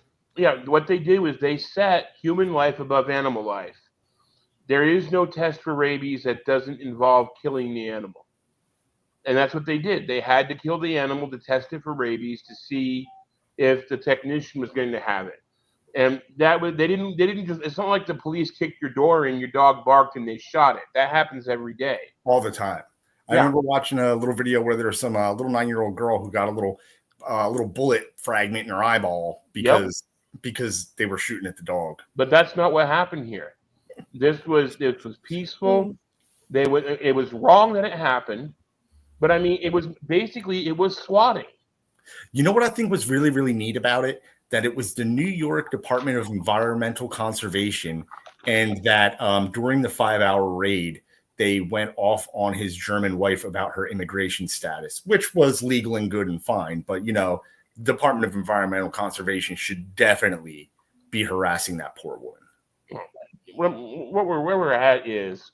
Oh, why did they kill the raccoon? They killed the raccoon, too, because they took the raccoon because those animals are illegal to have as pets. Did they curb stomp that one? They know the same thing happened. The raccoon was being handled by someone it was unfamiliar with. It got scared. It bit someone, and they had to test it for rabies. The thing is for all intents and purposes, they got swatted. No different than if somebody who doesn't like you getting onto some video game and you beat them at the video game, and they call the police and say, this guy is a danger and he's got a gun, and next thing you know, the SWAT team is like putting your mom in chains and shooting your dog. It's no different. It's no different than swatting. And the thing is, it was one person being jealous over social media that caused all that death and all that disruption and all that despair to those people. What's up, gentlemen? It is aphids. You gotta understand that. Time you joined us. Yeah, it's been way too long. It's about time. You guys can hear me okay? Am I sound right? Yeah. Sound wonderful. Okay. You look great from within the void, my mane dude. of hair you've got okay. Thanks. Yeah, no, I'm man. jealous of Hemsworth your hair. Christine. Like, give me some, I was please. Jesus for for Halloween, for Christmas. That's right. For Halloween. I hope you work for So Christmas. I You let kind the of need your beard. hair. No. I let the beard go up pretty far. Yeah, no. My mom wants to fucking. She lives like a Santa, like a pig with me. And if I've got a girlfriend like with Santa, like every year, like I'm like 36, she's still fucking. Your That's like all she hair is ever too wants. good for Santa. And no, I had a black Santa last year, which was the first time, and that was fucking awesome. But I think this year I'm gonna do an AI Santa, like sitting on an AI Santa's lap. Which would be fun. Yeah, I dressed up as Santa for Hanukkah. Oh, he has to be. My Sit little on a sister chair. bought my mom a Santa figurine, and he bought her a black Santa. Then my No mom shit. was like, "What do I do with this?" Santa's white, and then it was a whole big family controversy of we're gonna put the black Santa out, and we ended up putting the black Santa out. It was fun. No, I like did the schedule, like book it in the mall, and I didn't realize, like, of course, it's the Market East, like Philly mall, and it's like, why did I not expect it was a black Santa? And then as soon as I walk in, like I had to turn around because I was laughing so fucking hard. I was like, oh, this is gonna be the best picture ever. So I won't share it on the stream, but I will definitely share it with you guys because it's a great picture. Anyway, there's like 40 things I wanted to mention and what I was overhearing while like the chatting earlier, and then. And then getting this set up, and in the process of like, getting a mic and everything working right, I pretty much forgot half of it. So yeah, Nathan, we're definitely on the same page with a lot of shit. That's for damn sure. And I know Havoc over here also is. But yeah, I mean, it's like, it's like you hallucinate authority onto people, and authority comes from authoring rights of others, and I don't have the right to author the rights of others, so how can I delegate that right to somebody else? You can't give something you don't have. The whole thing is insane. And that's how I autismed myself into anarchism. But it's just like, you just can't logic your way into it. Breach forms. The part of that though is you get why I said that though, right? Like, how do we hold them accountable? Back to that comment, like, yeah, you just fucking show them that they're not. You know what I mean? Like, you show the world. How do you deal with like, and I'm not saying breach forums in particular. Though That that put it on a actually torrent. drives Who gives a political shit? change. WikiLeaks, Edward Snowden. I mean, basically, right? Like, that's pretty much what is proven to have worked. Yeah, you might have to live in Russia for the rest of your life, but like, if it depends on how big your. Yeah, I was gonna say, if you don't mind, eating borscht and vodka for the rest of your life and never being able I had to some see your goulash home in Prague, again, and it was fucking phenomenal. I don't know. I don't mind the vodka, but the weather with my arthritis. Yeah. Well, and you better like When it Pilsner comes to, beer, like, because that's literally WikiLeaks all you and a got. lot of this stuff. Like, we saw what's the person's name now? It's not Bradley Manning anymore. It's Chelsea Manning. Chelsea Right? Manning. Chelsea Manning, when they were initially looking to leak their data, they reached out to somebody I know. They're not with us anymore, unfortunately, but they reached out to this dude, Adrian, who's very big in like 2600 and a bunch of other things. They're like, how do I leak this data? And he puts them in touch with Assange. Assange walks them through like basic, you have a password hash. This is how you crack it. Dude grabs the data, leaks the data, and there was some very controversial stuff in that particular leak that Chelsea Manning uploaded to WikiLeaks. I think Julian should have done a better job of vetting and going through that, even though the data was accurate, scrubbing the parts that could put their lives at risk, right? In my personal opinion, like You the can't actual do that. locations of troops, things like that, where hidden bases are, where black sites are, things like that shouldn't have been in that data leak. Well, so to be clear, or to be fair, he's not American, right? So to him, this is just like fucking insane. You know what I mean? And so there's a large chunk of that too, where it's like, it's not his side, even if you know what I mean, if you're being patriotic about it. You're just like, why are these other people doing all this crazy shit over here? And so, but at the same time, I agree, he was surrounded by Fed boys. And like, but like, I don't know. I think Applebaum was one of the best fucking speakers in the space forever. And I know a lot of people don't like him, but for multiple different reasons, that's fair. But I think in terms of being able to convey things like with emotion, which is back to, I'm slowly getting back to all the things I want to mention. Like your buddy, one of you guys mentioned that they reported, I guess, a proxy vulnerability. But I think because of the type of guys that I know, you guys are much more of a security dudes. I'm a software engineer myself, but like, and in my world, like, was one of the only, if not the only person in different situations that actually cared about security. Because I'm like, I can't lose data I don't have. I don't want to store that. That's bad. Like, it's like that kind of mentality. Sorry if you want to jump to this comment. The thing is, you can't scrub things like that because You can't lose data you don't have, so just don't collect it. Yeah, Like, that's exactly. the big chunk of it to me. Like, personally. The thing is that you can't. There's no way to effectively scrub that and make it safe because you have no idea what is sensitive and what's not. Something When that they may say look anonymized data, that doesn't exist. If it's actually truly exactly. anonymized, it's worthless. Like they tried to release anonymized data of all the taxi cabs in New York City, and fucking within like a week and a half, somebody figured out exactly which cab was which everything, and the whole thing was That's just because they did a find and replace on the unique identifier, which was stupid. That's I didn't know that, but I figured you could do it with just lat long yeah. alone. Honestly, at least get all the fleets really easily. Mm. If you have lat long, it can't be anonymized. Period. Like, basically. Like, there was this platform, Snowflake. People still use it. Data Lake, right? And a lot of companies trusted Snowflake to anonymize and then resell their data of like AT&T customers or like all this like health information, all this shit that was in this data lake.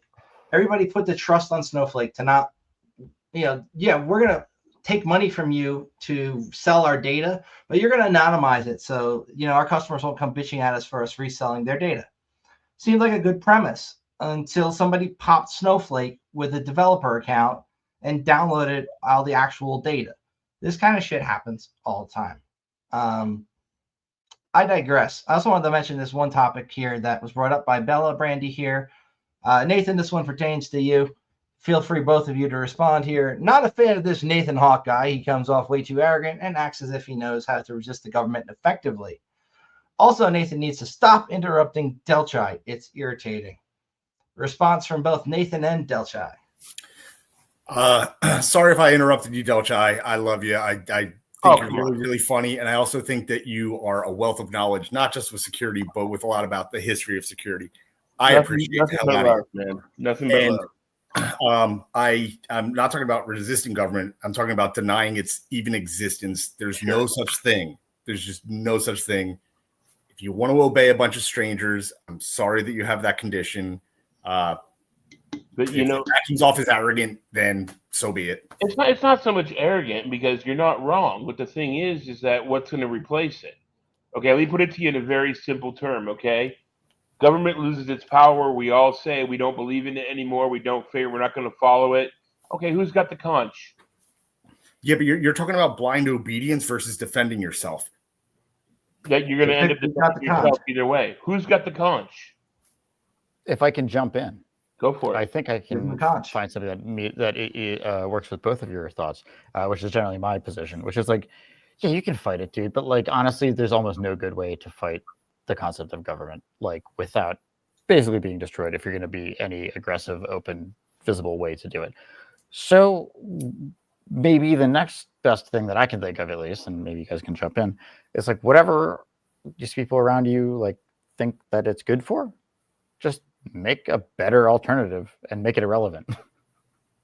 I think Bitcoin is a great example of that, right? It's like, oh, their money sucks. Okay, we'll just make better money.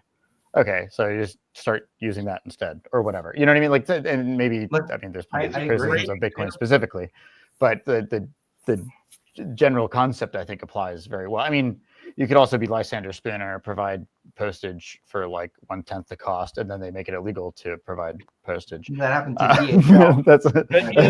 Bitcoin is a great example because Bitcoin came along to replace fiat, the fiat money, right? And then what did we get? We had Bitcoin for a little while, and the next thing you know, we've got Bitcoin scammers.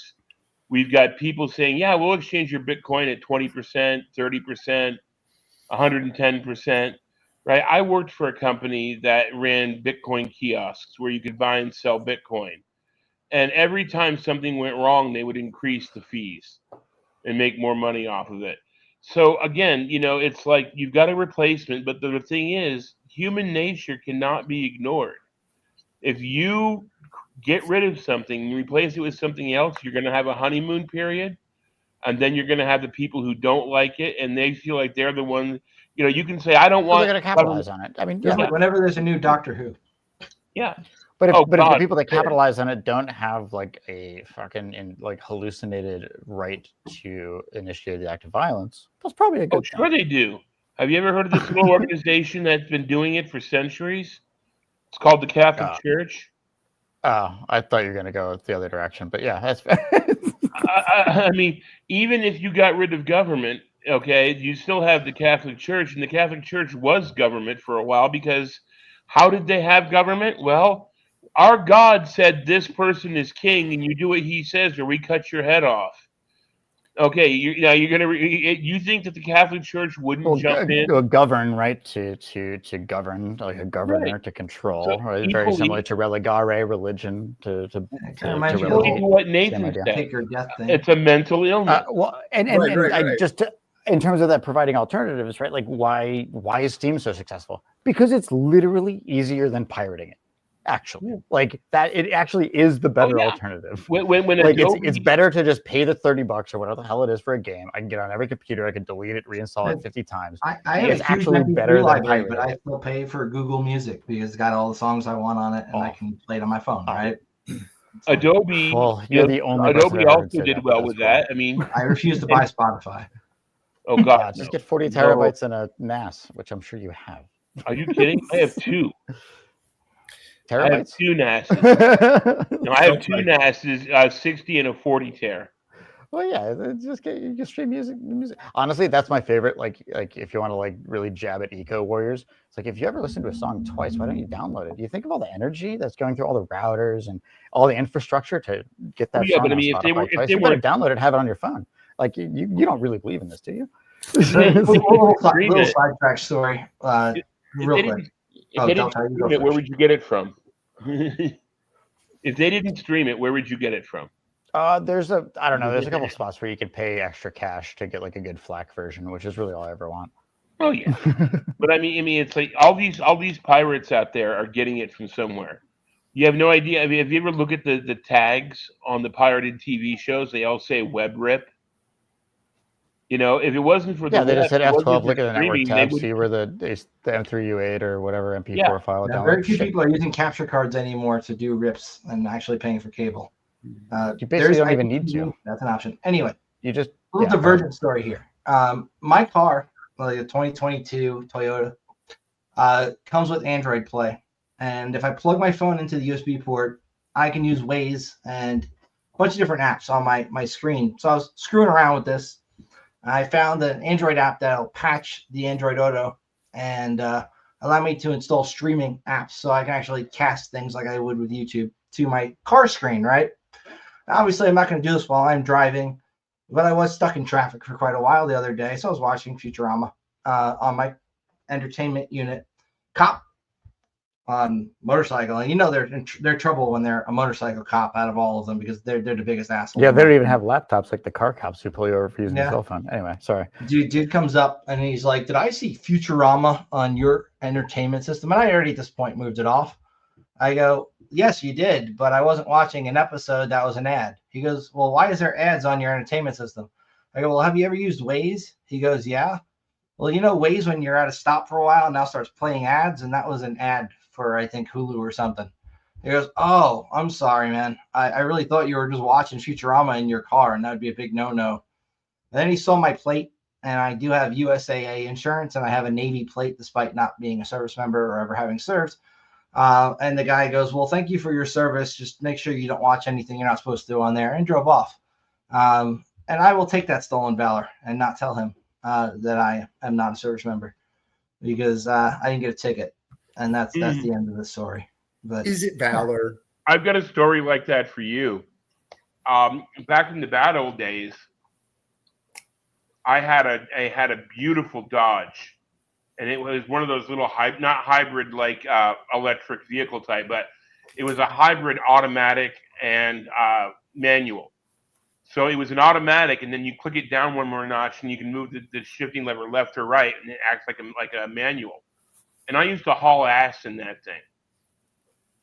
Well, I got this interesting idea one day because I was looking at car sites, and they talked about all these mods you can do to your car, and they talked about debadging, which is when you go around and you take some Goo Gone and a baby ear syringe, and you can take off all the logos, you can take off all the text and all the other craziness off your car. So on every side of my car where it said Dodge, I took off the GE. So it said DOD. I never got a ticket in that vehicle in the 8 years I drove it. And I got pulled over all the damn time, and I never got a ticket. They would just look at the car, they would see DOD on the side, and go, "Okay, you have a nice day." Dude, I Yeah, no, there's laminated certain my things you just Guard keep in your membership wallet. card, and that got me out of a ticket once. No, my older brother was a cop for many years, and so like, and I drive like I totaled my car when I was 16. I didn't get the title for the car till 10 days later. And my parents never bought me a car again. And I've driven like a grandma ever since. And so like, but that said, like, yeah, dude, if you have an advantage that you can use, why the hell not take it? Like, and so yeah, my older brother was a cop, and so yeah, you take the badge and whatever, you put him on, like. Once in a while you get pulled over. It's like very, like honestly, like maybe twice in 20 years. And it's just like, oh, who's the cop? My brother. Have a nice day. It's like, okay. And it's like, 'cause, and the back end of that is this weird whole fucking thing that none of us fucking really know about, which, well, maybe you guys do, which is like, oh, you're gonna like give my brother some shit? You better fucking ask your family members never to come through my fucking town. Like, you know what I mean? It's like there's this weird back and forth that happens. That There's is, a little thin blue line, and yeah, right. extended And family. to a certain degree, like you get it. I mean, that's shit. If there's any benefit, that's basically it. So otherwise, like, yeah, and even he was like retiring around 2020, 2021, and he's like, dude, it's getting bad. The only people that are fucking rising through the ranks are the people that want to, which are the worst. And it's like, and everyone hates us. So like, I'm glad to be getting out.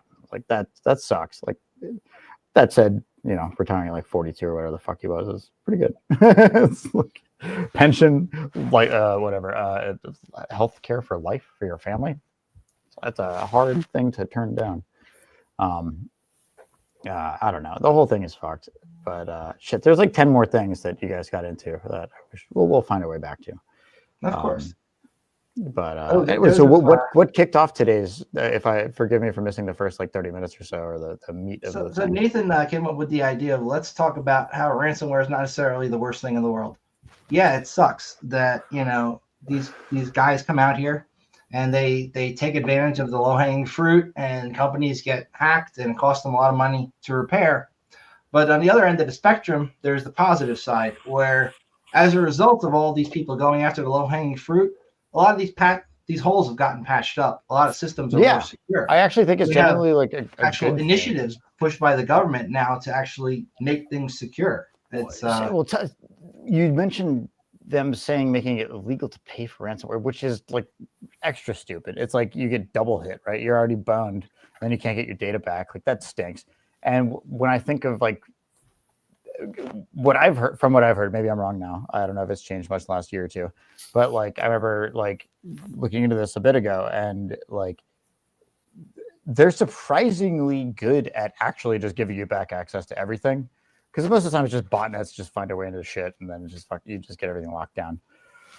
Later, LK, always fun. Wish we chatted more. And so like I remember the MTA, I think in San Fran got hacked, like what was it, 6 years ago or something like that. And like, yeah, like the answer was you just pay them. Like it's like 18,000 computers or what the hell it is, and it's like the whole system is shut down. Like you let it go for 5 days and it exceeds the cost of what they're asking, kind of thing. Like at a certain point, it's just stupid. Like you just pay them the money. And yeah, go in and figure out what the hell it is. And it's probably just people clicking links in their emails they shouldn't. But like, I don't know, like making it illegal on top of that is just extra stupid. But of course, if you do that, the MTA story is if the government does it, it's fine. Yeah. Like an MTA. Yeah, can you fill people in right? on that one? Yeah. We actually saw China, the country, not West Taiwan, get an issue where they were using pirated software that relied on Adobe Flash to run their transit system. And when the update came that disabled Adobe Flash across all the computers, guess what? Their transit system came to a grinding halt. And that was supply chain that wasn't even malicious. It was just reliance on shitty software. You throw in this ransomware these actual skilled attackers who can screw with you, on top of the ineptitude that already exists in government in terms of IT systems. It's a perfect disaster. The San Francisco one you brought up, I believe, with their transit authority. I think it was San Francisco. I could be wrong. But it's San Fran or LA, but I'm pretty sure San Fran. There was a project a few years back where people at DEF CON were asking that you send in different transit cards, whether they be, old Magstripe or NFC, so they could study how different transit cards work and, see if there's any issues. And there are still transit cards out there. I'm not going to name the particular city. It is one I lived in, if you want to go look at my LinkedIn and figure it out, where their MTA does stored value on the cards that you ride the buses on. It's no different than when Kevin Mitnick would punch his own tickets to ride the bus. You can buy a Magstripe encoder and re-encode one of those cards and ride the bus as long as you want, and subway. Remember folding Metro cards? We don't speak of that. You take the Metro card, you fold it just the right. Well, it's been fixed now, so you fold the Metro card the right way, you slide it through, and you get in. But it didn't take away your fare. Really? Yeah, that was when Metro card first came out. It no longer works, but they were having cops watch the turnstiles, not for jumpers, but to see if you'd folded your Metro card. And have you seen videos of the subway in New York nowadays? Why the hell do we have National Guard everywhere? It looks like a freaking war zone over there. Well, they did that post 9/11 for almost a year. Yeah, they did it for like a year, but they're doing it again. I don't think we've had a significant terrorist threat. All they need is a credible threat. That's it. That's one of those things that drives me nuts, right? Like, what was the most secure day in American aviation? September 12th. What was the day you needed it the least? September 12th. And it's just like, what the fuck, every time? Well, it was like one of I think it was one of 2 times they ever did a national ground stop. They did a national ground stop for that, and that was interesting. Wait, I just realized you have Church of Subgenius in there, dude. I haven't heard that reference in years. Is that like actually where you're from? Yeah, I'm actually an ordained minister of the Church of the Holy shit. Nice. That's pretty cool. Yep. Would Bob vouch for you? Bob has seen my green, so I'm good with Bob. Excellent. The pinks do not have control over me in any way, shape, or form. I work with ex-Satanist ordained by Anton LaVey. If that helps. So, Nathan, when it comes to government control, when we give away a little bit of our liberty in exchange for some temporary security and safety, does that usually end up working out in your opinion? Maybe I want to throw my laptop out the fucking window just hearing that. No, I'm going to back to the Bitcoin example and the idea of making things better, right? So in 2008, Halloween, Satoshi announced, hey, I have this idea, releases the white paper and all that fun stuff. And all the crime that Delchai is describing around Bitcoin makes perfect sense, because if it's a better money, then people are going to go, how can I get my hands on this? Well, I'm a criminal, so I'm going to use my criminal wiles to do so, right? And it also becomes worth more money. All the other different ways that work with other currencies, right? It's just a new way of getting it. It's a different way of getting it. So it's, again, we're never going for the utopian thing. Crime exists. People get desperate and they do shit. And that will never, ever change. What changes is the idea that people are just going to obey strangers for no reason at all. So we create something, or Satoshi creates something better. He creates Bitcoin. And what did people do? They go, okay, well, we have chain analysis. And then the US goes, well, we're going to charge capital gains. And then other governments go, yeah. Government, capital gains. This will be great. So we create something better. And then government goes, no. We're not going to allow that. And they shit it up. So they shit in the punch bowl. And so like the entire idea of being passive through the entire thing, well, that's not going to work, right? So it's kind of like the Quakers. The Quakers are like, hey, we have all these resistant ideas, but we're pacifists. So like if you smack us around, we're just going to take it. So unfortunately, pacifism doesn't work. And it's not a call to violence. It's call for like, having the grown-up discussion that defensive force is not violence. and that you are allowed to defend yourself with whatever amount of force is necessary. And when you use a word like force, you think physical. And when you have tools like ransomware and you have tools like end-to-end encryption and a whole lot of other fun stuff, then you don't really have to have that conversation about physical force anymore. You know what they said about Gandhi, right? What? You know what they said about Gandhi? Gandhi getting beat up was not about him being a pacifist. It was about being beat up in front of the media. Right. So that's true. And I mean, they did that to Ross Ulbricht, and they created a fucking folk hero out of him. Oh yeah. Oh, you can do anything stupid and be made a folk hero. Yeah, I mean, what nuts? The guy who stole all the money and jumped out of the plane. He's a folk hero. Who is that? Who is that guy? The one who jumped out of the plane with all the money and never was seen again?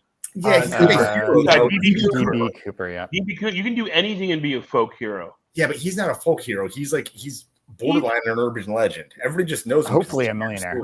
Yeah, but I mean, you don't have to do much to be a folk hero anymore. Used to you had to be folk, you know? Well, I mean, his whole thing is he didn't really do shit. They just didn't have a Satoshi to beat up, so they were like, all right, this guy's going to do Satoshi's time. Look, right, so I can make myself a folk hero in 10 minutes. I agree with Nathan on like the whole Raw situation, but just to play devil's advocate, okay? While he was running an online organized marketplace where people could buy and sell drugs and profiteering from it, and remember, playing devil's advocate, don't get mad at me. When it came to push to shove, and that person was manipulating him and led him to believe that he could order a hit on somebody who was going to undermine his business online, and he seemed to have gone through with that based on, even though there was no real hit. I'm playing devil's advocate. Don't you shake your head at me. I'm just saying the government threw that out of the case. They didn't even involve that in any. I was there for it. Okay. When there's that kind of case, and DPR, through OPSEC failures did get caught at the library, and they took his laptop and all that fun shit. No, that final scene of them taking him in the light, like honestly, there should be a movie about just that moment because it sounds like a movie. Like it's insane. It does very much sound like a movie plot at that point. So just to play devil's advocate here, if somebody is running an online marketplace for selling drugs, and that is something the general population has for selling everything. Yeah. I'm going to do the free Ross thing, and it's going to take 10 minutes. Do it. All right. So the most commonly sold drug on there was user amounts of cannabis. It was not a drug marketplace. It was a marketplace. It had a terms of service. I would love to see the analytics, I'll be honest. What? I would love to see the analytics on that because I haven't seen them. I don't know what is most commonly sold or bought. I doubt they took logs, and if they did, they're kind of retarded. And then also storage space. But separately, my understanding was you could basically sell everything. And when I saw it, you could buy pounds of really heavy, like hardcore Afghani H. Like it was like insane. Like it was genuine. Like when a friend showed me it, was like, this exists. Like what? But so anyway, the target of the hit, Curtis Green, is a huge Free Ross advocate, and he's the guy that says that it didn't happen. So I do jury nullification outreach from time to time. It's just a weird thing I do, right? And so I just coincidentally happened to be up in the Southern District of Manhattan during the whole Silk Road trial thing all those years ago. And it was weird because there were other people there, and we were pretty well organized. Larkin Rose and Josie Wales were inside, and they monitored the jury selection. We had been pamphleting, just outside, just everybody, not targeting jurors and anything, just anybody we saw. We would just give a pamphlet about jury nullification.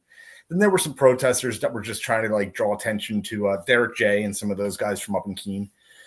And they were just trying to draw attention to what was going on with the case and how absurd it was and everything.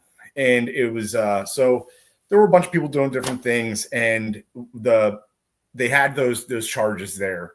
The murder for hire charges were for character assassination, and they worked really, really well for a long, long time. Even though there's interviews of Curtis saying that didn't happen. I'm the guy, that didn't happen.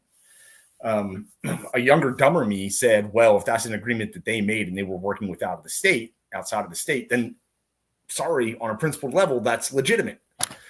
But the law doesn't like that, whatever. But they made it up anyway, and they admitted so by dropping the charges and never following through with them. Then the very first thing that the judge did during jury selection was talk about the ads we had up for jury nullification and the pamphlets. And they were like, hey, if anybody has received one of these, feel free to excuse yourself right now, which is not jury tampering somehow. And that whole it's like it's like voting, right? It's like if it, as long as it's before like 30 feet before the door or some shit.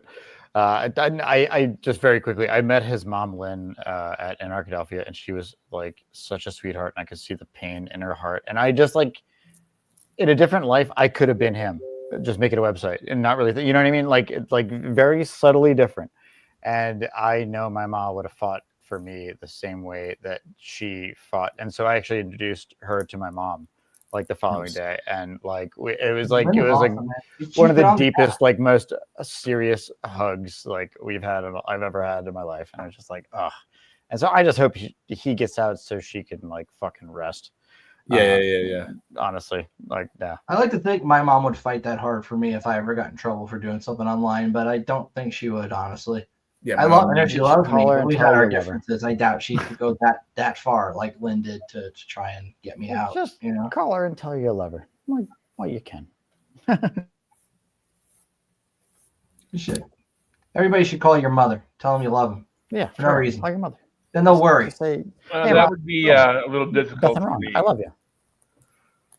That'd be a little difficult for me. If but, it's what I think you're about to say. Yeah. And I'm sorry, and I hope you enjoyed while you had time with it. I mean, you know, Satan and I don't get along well anymore, and well, she lives with him, and you know. Oh well, fuck off. If she still lives, then just call her and tell her you love her. Send her a No. text. I said with Satan, you know, the mythological guy. Oh, gotcha. Yeah, he doesn't let her have phone calls. I thought that was like stepdad's name or something. Oh God, no. So Nathan, a while back, you and I were talking about maybe tossing up a place where security consultants could report vulnerabilities anonymously, but still have the ability to like get credit for their work in a way under a pseudonym. Yeah, right. That'll last 10 minutes.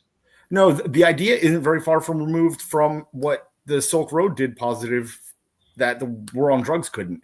You know, a lot of the sellers on the Silk Road were bound to their addresses and wanted to build reputation on their address and be attached to having good products that didn't harm people, you know, satisfying orders and everything like that. So the idea... You said Silk Road accomplished something the war on drugs couldn't do? Oh, yeah. So how did Silk Road fund the CIA? No, Silk Road... Come on, laugh, Silk Road undercut the CIA's profits from all the illegal right? South American drug deals. Now let's continue. Yeah, how are we going to fund black budgets, right? $10,000 for a toilet seat. That's how we'll do it. Yeah, no. So anyway, there was a ton of harm reduction because people were attached to a reputation, and there were no more turf wars or anything like that. And then, so I think you could probably do the same thing with security assessments as well as vulnerability reporting by not having hackers make themselves vulnerable by just being a key that they can protect or a key that they can abandon if things get nasty. Or right? a key of Afghani age being available on the Silk Road. You know, you say that and it sounds wonderful, but let's think about this for a second. Okay. There's no way you're going to have that kind of anonymity anymore. If you started maybe 10 years ago and knew what was coming in the future, you stood a chance. But come on, there's not a single hacker that I know out there that doesn't have their real name published or have a cell phone in their pocket. They say, oh, my name is Godzilla69, and I found, 20 minutes later, they're going to go into Walmart with their cell phone on, buy a pack of clove cigarettes and a 6-pack of Mountain Dew, and they're going to know everything about him before the sun goes down. Right. Well, check out I think it's DARPA has a little thing called Project Civ where they gave accolades to the Electric Coin Company for the work on the zero knowledge proofs, which aren't really zero knowledge, but hooray, they work. And how many backdoors are in it? Well, if it's a DARPA thing, fuck. Exactly. Well, are they And it was using done through codes? Hopkins. It was done through the grad program over at Hopkins, and funded largely in part by a bank that has a lot of green in their logo. Hackers are human beings. Human beings make mistakes. They Yeah, expose themselves. There is no such thing as anonymity when you're doing this kind of thing anymore. Somebody somewhere will either spill the beans, you'll make a mistake, you'll buy something, you'll touch something. You're You tell embarrassing your yourself for trace.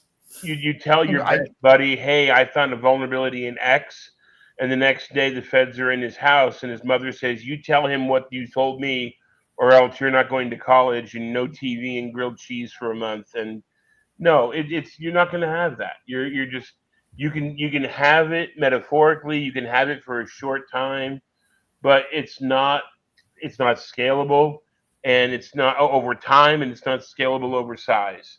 Somebody, some point, somewhere, no matter how much zero trust, encrypted, left hand blindfolding yourself, dead drops in a hollow tree, they're going to get found out because people inherently make mistakes and get caught. We've seen it historically. But I mean, you follow the 10 Well, hack just- commandments, you're a lot less likely to get caught, right? Less likely is not going to happen.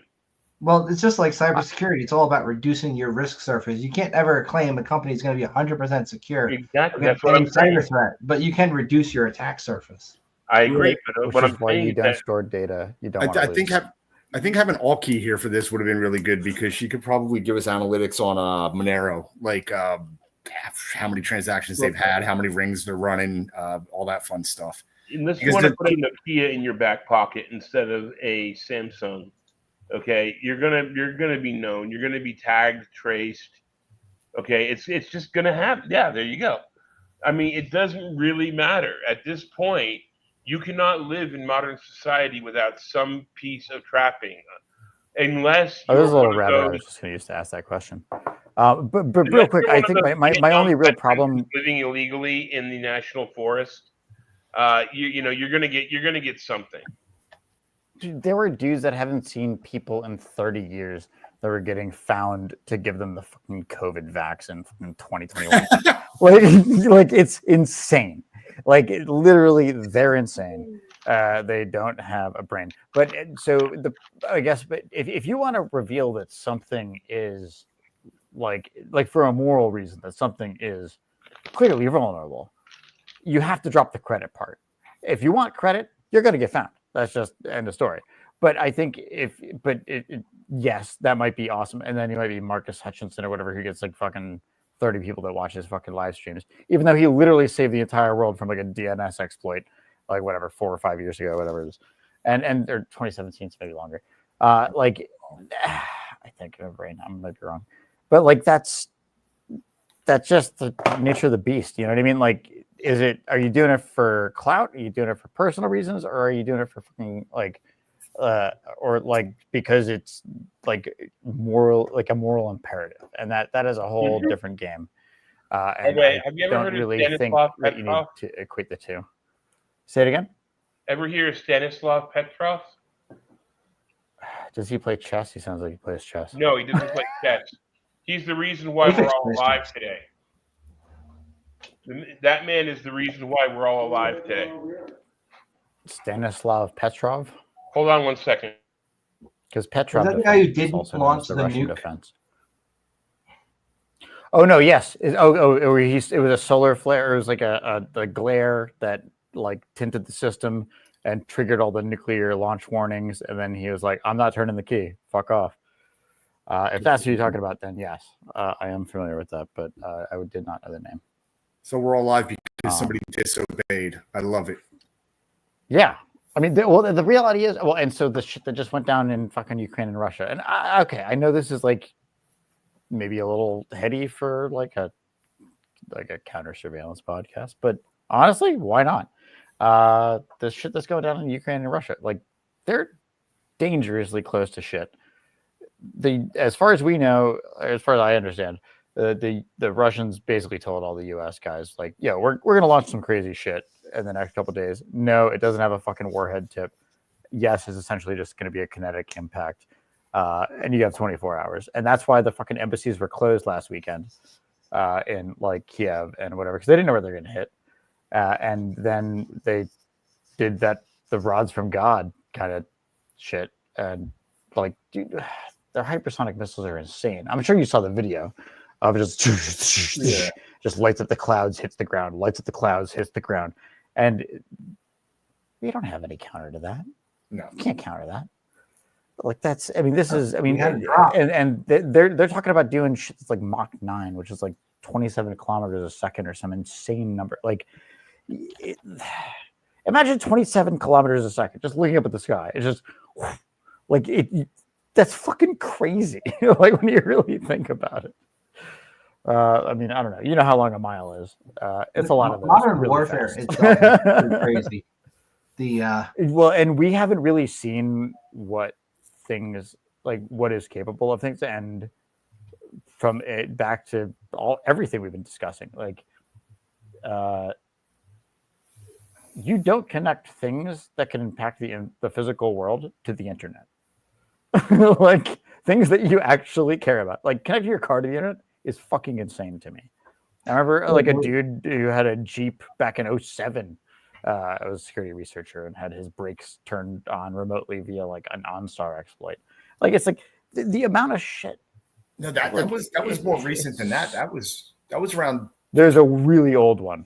There's a really, really old one that sticks out in my brain for whatever reason. He was doing like 70 down the highway and they slammed on the brakes. Yeah, and he's just like, oh, it works. They got in. It's like, what do you do? What do you fucking do?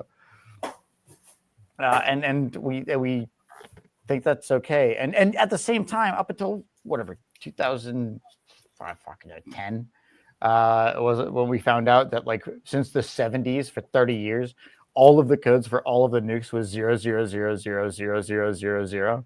And it's like, wait, what the fuck? It's like hacking a traffic sign, pretty much. Which is the password is almost always DOTS, DOTS, the Department of Transportation Systems. It's just FYI, if you ever find yourself at a keyboard under a street sign, You want to have it on your pocket. just type DOTS, enter, zombies ahead, enter. You're good. Exactly. So Yeah, I mean, sorry, go ahead. no, you continue. It's just On that. also insanely vulnerable, is really what I was going to say. It that's is. all. The state of things is not great. I read a book recently, or at least most of a book. I haven't finished it yet. It's called Kingpin: How One Hacker Took Over $1 billion Cybercrime Underground. It's by Kevin Poulsen. Older book.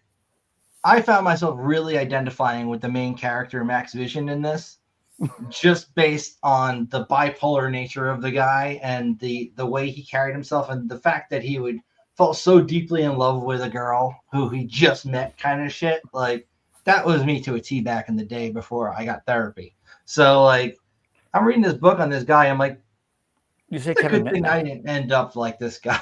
It's like he Wait, he was it actually Kevin would Mitnick cooperate you with the said? feds, right? He was an informant for a while. I was not, but on his part, he like really did trust them, and then kept hacking, and was then somehow surprised that they were going to leverage the relationship they had with him from when he was doing the white hat shit to get him for the stupid black hat shit.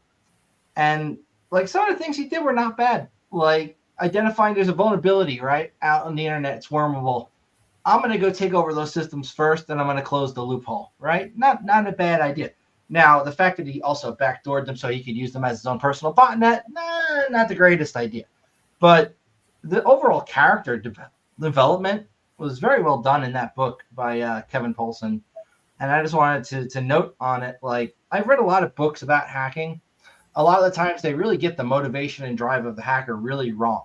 Like, why would somebody sit in front of a computer for 16 hours, right? Why would you miss sleep and food because you're so interested in what you're doing? Is like, that's usually very much left out. I think Jason Street, even though him and I don't get along, did a great job on his books. Like dissecting the hack. He's got these two really great kid main characters who are both techs and hackery. Techs and hackery is not the best way. Bob and Leon, right? And they get in over their head. and they have to go on the run because there's bad guys chasing them, and they use their skills and they hack somebody's computer and steal their bank account info so they have money while they're on the run. And he gets most of the technical stuff even right. And like, but a lot of the literature I do find like they get it really wrong. Like you read like the How to Hack Like a Rockstar books, and yeah, the technicals are great, but the motivation and like the why, the who you're targeting in terms of your reading seems really off to me. You guys read any hacking books at all ever, or any books at least, or even movies, right? Like we look at sneakers versus hackers. Obviously the technicals are off, but the community sense, what we'd like it to be, tends to be there. Lots of rollerblading. I saw Kevin Mitnick in person in 2004. I was like, it was a National Youth Leadership Forum on technology. I was like, whatever, a couple for all the high schools in America, like they pick a couple kids, so like, you're like kind of tech inclined, whatever, or more tech inclined than even the other nerds. And they sent me out there, and dude, like Kevin Mitnick did this presentation, and it was in San Jose, California, and I've never seen anything like it. Like at one point, he's like, "Can I get a volunteer?" Some kid in the front's like, "Sorry, let me know if I'm getting muffly because it's falling underneath." This is my microphone here. My mic on the onboard mic sucks. I'm just using a wireless lav. And he's like, "Can you come up?" Some kid raises his hand. He stands up. He's like, "What's your name?" It's like, okay, and he types it in, and dude, within fucking 30 seconds, this kid's social, his address, his phone number, everything is on the projector behind him on this fucking stage. And it's just like, that cost me 50 cents. It's about right. It costs about $1.50 now. Like, inflation's a bit. Well, inflation, baby. Well, and honestly, dude, all right. Gas was also about the same price in 2004. It's actually, people are like, gas is expensive. Dude, it hasn't changed shit compared to burgers. It's ridiculous. I ordered like Indian food tonight. Like, for two people, it's like $60. It's insane. It's like the dollar is worth nothing. If you're listening to this and you want to maintain your value, don't maintain your dollars.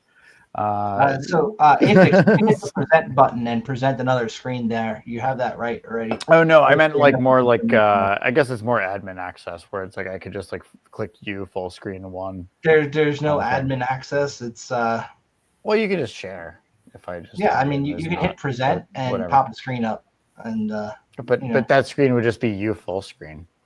No, hit present while you're talking. And like pick a window that you want to share. Present. And you can do that. No, I don't want to share me. I just wanted to like pick which of us is full screen. Like producer. Like for I don't really like I only have a few options on that, and unfortunately there's only one login to this shit. So I can't like I'll give you my creds. I don't give a shit about that. I don't want your creds anywhere else, but this is not like OBS. I can't just. If you use like no, I know I'm quite familiar with StreamYard. If you use if I log in with YouTube, then I should be available as an option to do that. But I didn't this time, so maybe next time, or maybe when I'm like just watching and not like in it, I can easily kind of that's fine. Keep the focus on the important parts. I had the pleasure of meeting Kevin a few times too. The Cyber Investing Summit was the first time. I heard he was going to be giving a speech in Manhattan, and I lived on Long Island at the time. And I looked up the ticket price for this Cyber Investing Summit thing, and it was like $2,000 for like the cheapest ticket. And I'm like, there's no way I'm buying a fucking ticket for this to go see. Let me guess. You said you're in the industry. Press pass. Yeah.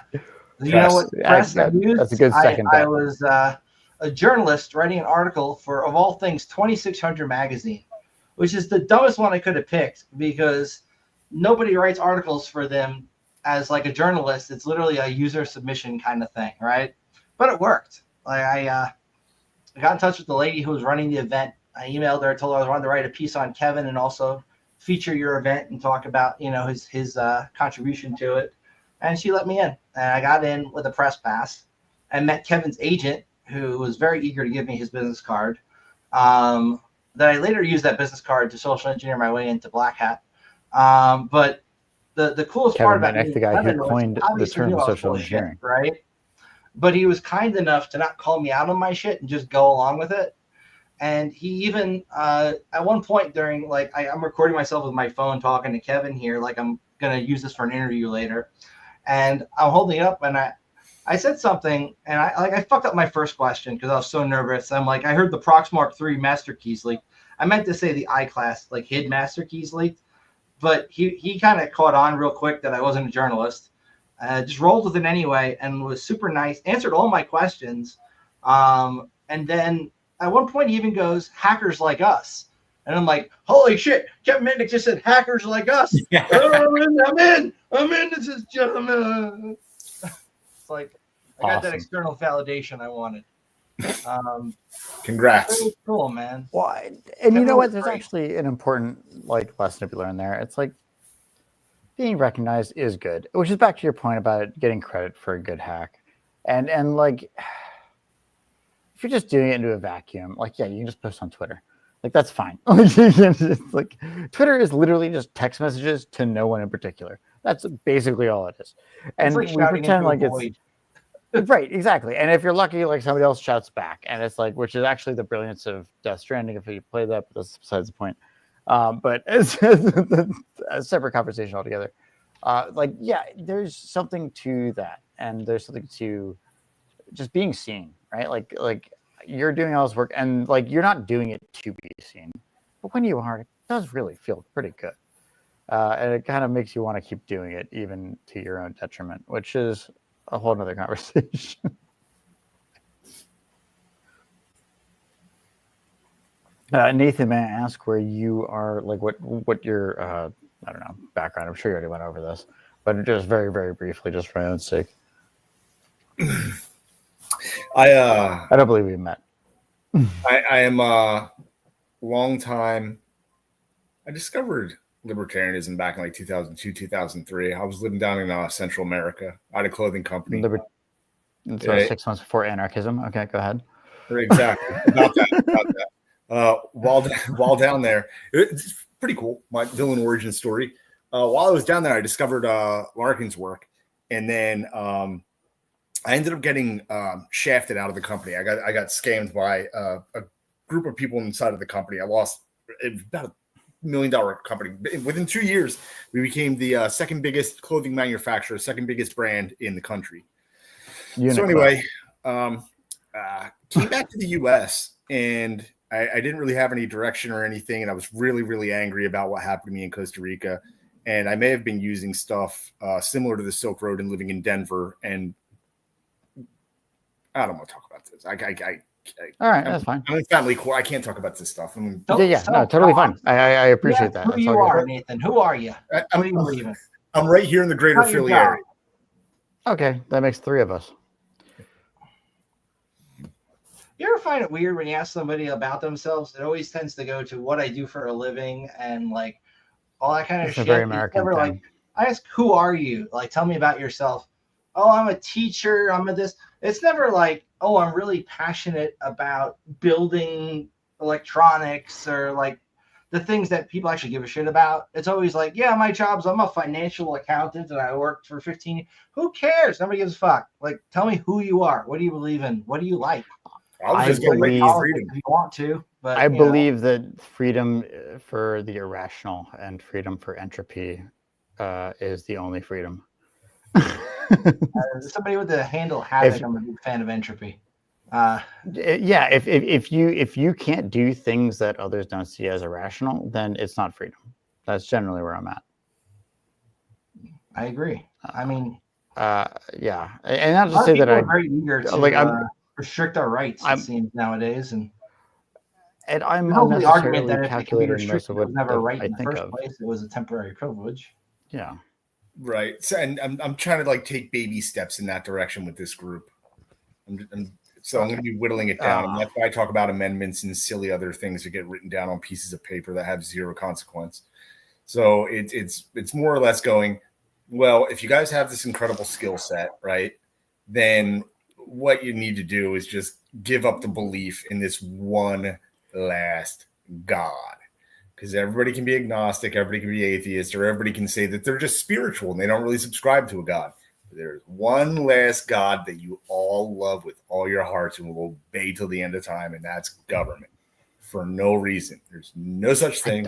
I don't even feel bad about the people that believe in like a monotheistic like God. Like I actually think like whatever. It clearly helped people, or it wouldn't have existed for however many thousands of years. Like I have no problem with that. Honestly, like to a certain degree. And you almost got it with the 7 deadly sins. You're talking about the Passio type shit, where it's like fucking like basically all of the 10 commandments, with the exception of fucking honor thy mother and father, is don't steal, right? Like don't steal a life, don't steal a wife, don't steal stuff, don't steal like information, which is lying. Like don't like that's basically what it all is, and it's just don't steal, just don't fucking steal. If you just don't steal, you're pretty much okay. That's my moral boundary, generally speaking. I don't really go with the wife thing, because the wife isn't property, right? So it's just like, if I'm like a free market guy, so free market of love, right? I'm with you on that. She has her own agency. You're right. But I'm the whole adultery thing. I'm just trying to relate it all back. But yeah, so that is the lowest common denominator that I can find in like a lot of these different things. And you're right. The 7 deadly sins, like sloth, gluttony, whatever. You're not necessarily hurting anybody else by just like fucking being lazy. Like you can be lazy and not hurt other people. You can be lazy and hurt people, but you can be lazy and not hurt people.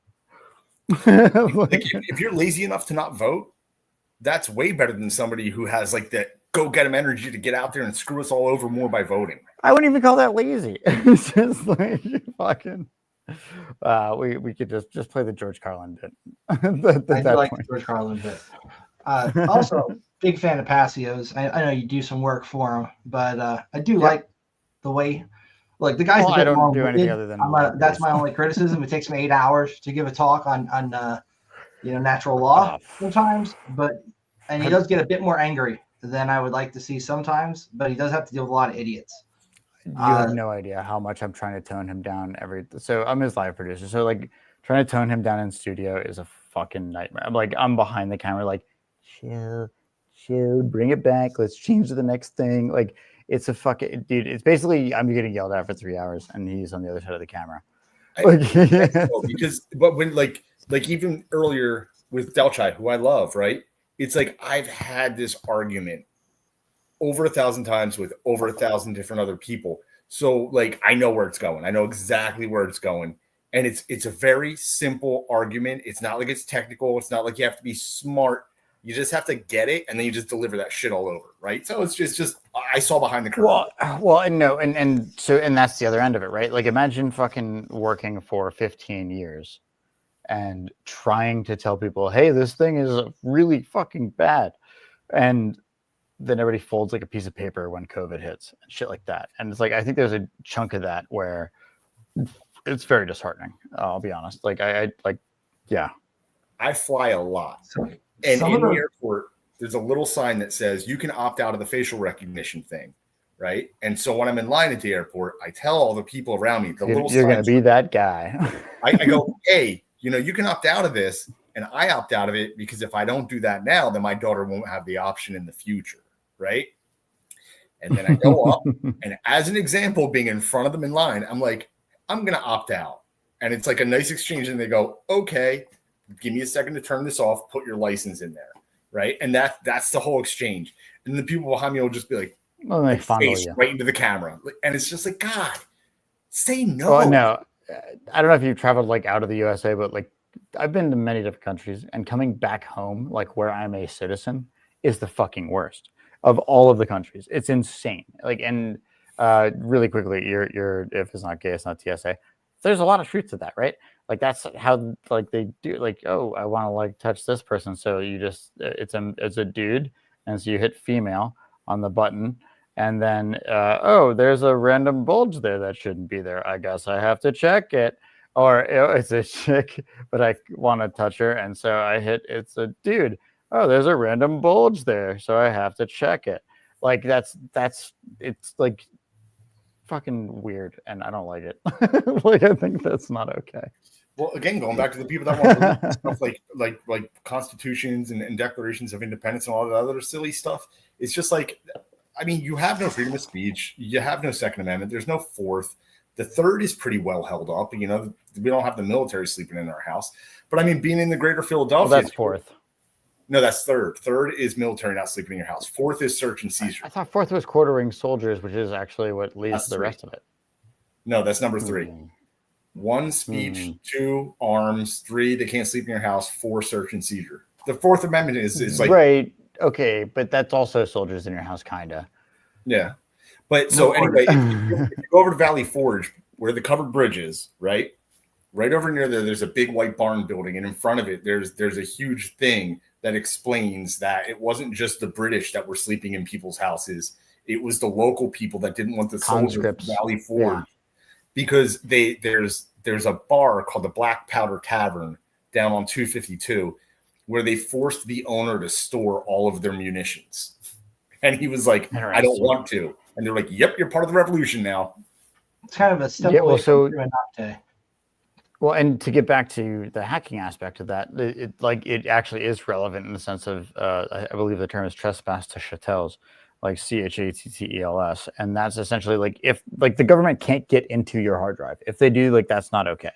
Like that, like they're technically inside your property in that context, right? So that's what they've been kind of dancing with this whole fucking time, and is actually like a weird cyber ethics problem that whatever.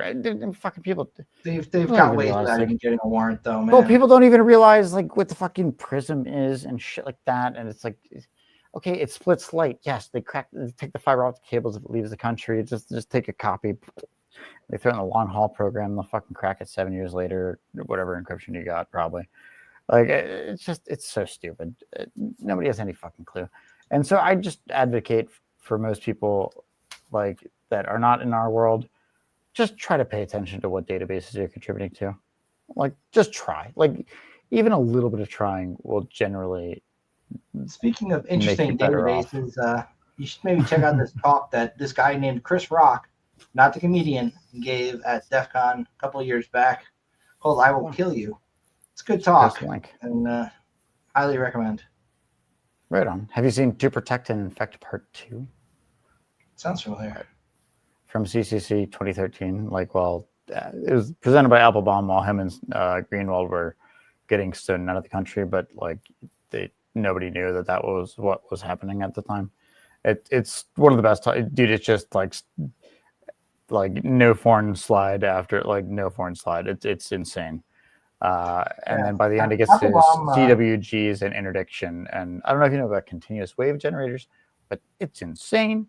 They'll fucking injection mold a chip in a monitor that you ordered from Amazon on the way to your house. And they will like do like retro reflection from the monitor to get a 3D readout of the room, connect to your neighbor's open Wi-Fi, and fucking that tactic just got right up. It's that the connect to your neighbor's Wi-Fi tactic, because Russia started using it legitimately, got caught, and now it's a known TTP. They can't pull that shit anymore as easily. They still do it, man. They'll just fucking take over your network, your neighbors. They routers, will take over an ISP known router that they've got a known exploit for that's near the target is what they'll do. Well, right, exactly. That's the thing. It's you just hit your but once you can get into, they don't have to get you. They can just get your neighbor's valid router. creds, right, from a leak or breach, but they've got MFA turned on. Nobody who's using Radius to authenticate on WPA2 with an enterprise setup is then doing MFA on top of that because there's no mechanism to do it. So if you were logging into a local network, like a corporate network, with just your username and password, if you've got a valid username and password and you need to get into that network, you hop onto the Wi-Fi of an area within physical range of it, and then you. That's what Samsung TVs have been doing forever, right? Like if you don't connect to the internet, they just fucking connect to an open one and then update themselves. And so beyond that, but your neighbor has a compromisable router because there's a bunch of old folks, and they take that over, and then you go to yahoo.com, and then like that router can reply to your system faster than you can reach Yahoo. Race attack. So like you send the request, exactly, it's a race condition, and like it like that I think still pretty much works. It's almost undefeatable. That was quantum something. Whatever. It's in To Protect and Infect. It's literally from 2013. It's 11 years ago. and that was like par for the course. You know what I mean, for them. Yeah. And I've shown this like lecture to people, in fact, part 2 on ccc.te/media. You can find it, and it's phenomenal. It's like, but I've shown it to people for a decade, and every single time when I show it to somebody new, they're like, "This can't be real." I'm like, dude, this is so old, you have no idea. And we think about the same thing with aerospace, whatever. We want our dudes, right? Our dudes being America. Not that we're necessarily super patriotic or believe in the government or anything like that, but like we want to have the best shit. We should. We've got a lot of really smart people. Why the fuck don't we? And like, yeah, dude, this is 11 years ago.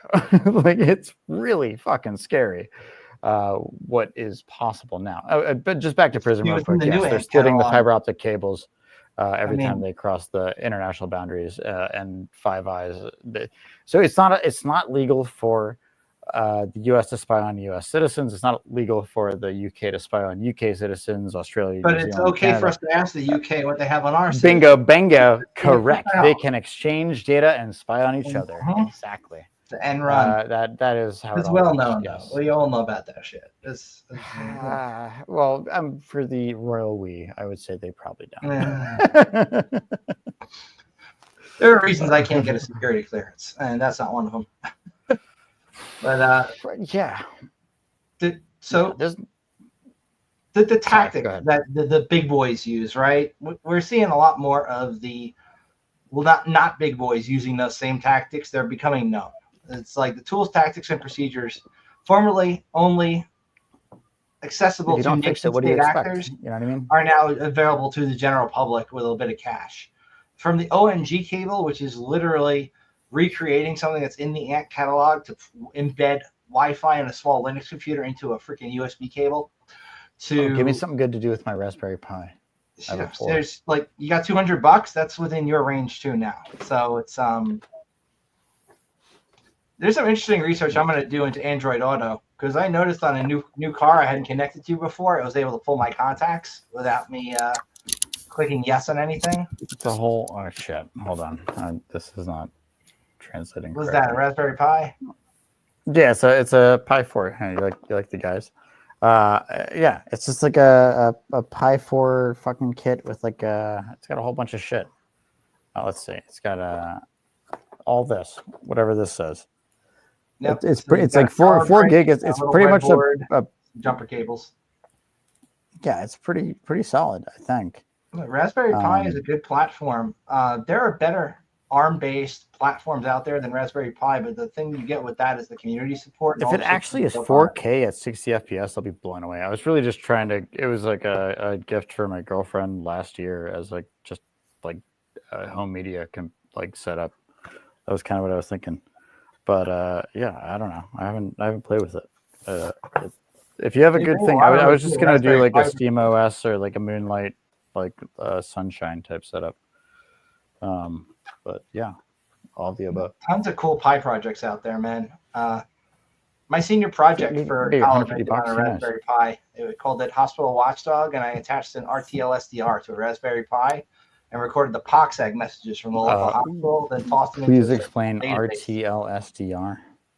That's like a little radio that was initially made for picking up like TV signals in the UK, but they now sell because it's the cheapest way for like $16 to have like access to the most of the radio spectrum that you can hit. If you get an up converter with it, you can hit even more, but it's like really cheap software defined radio, right?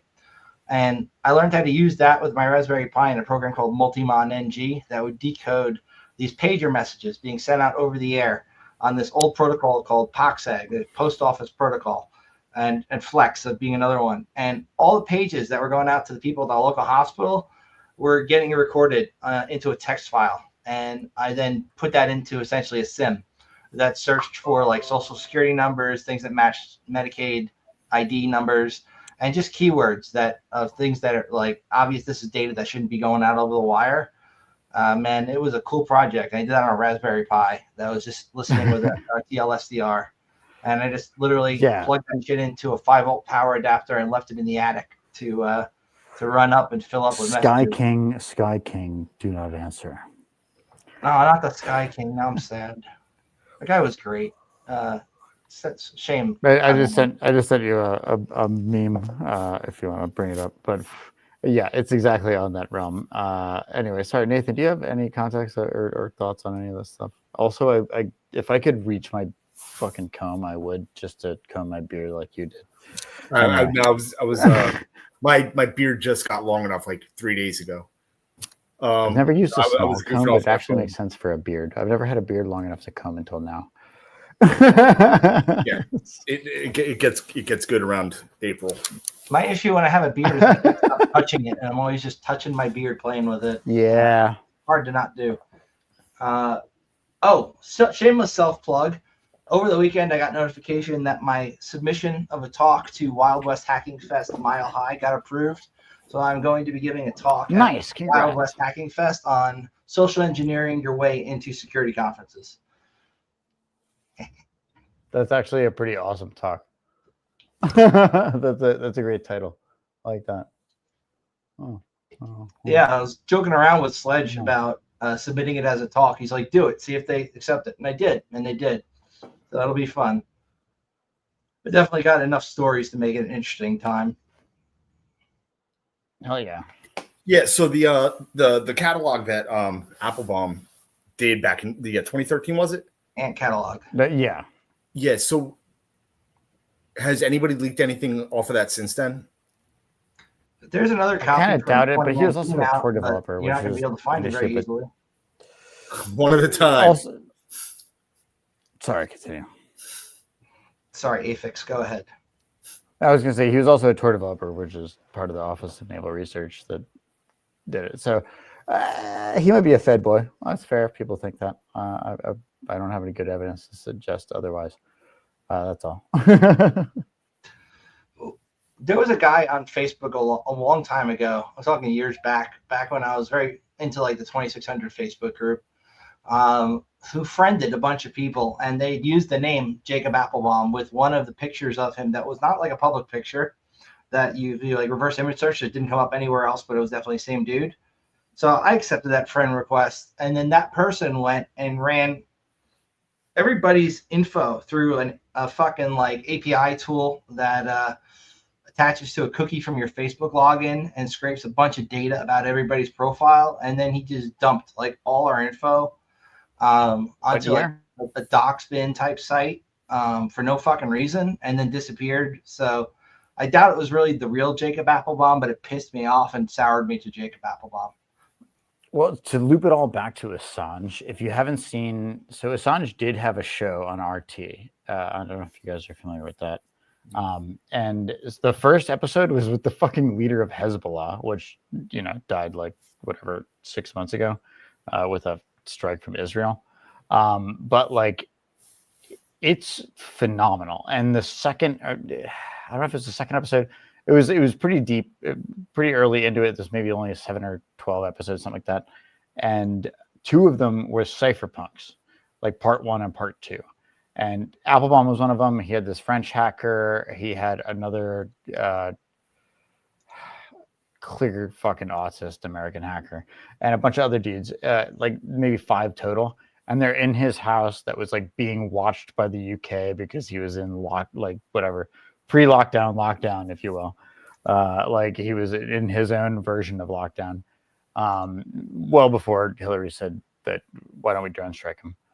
There you go. No, you can show that. That's fine. I like that. Bring it back up. Let's go.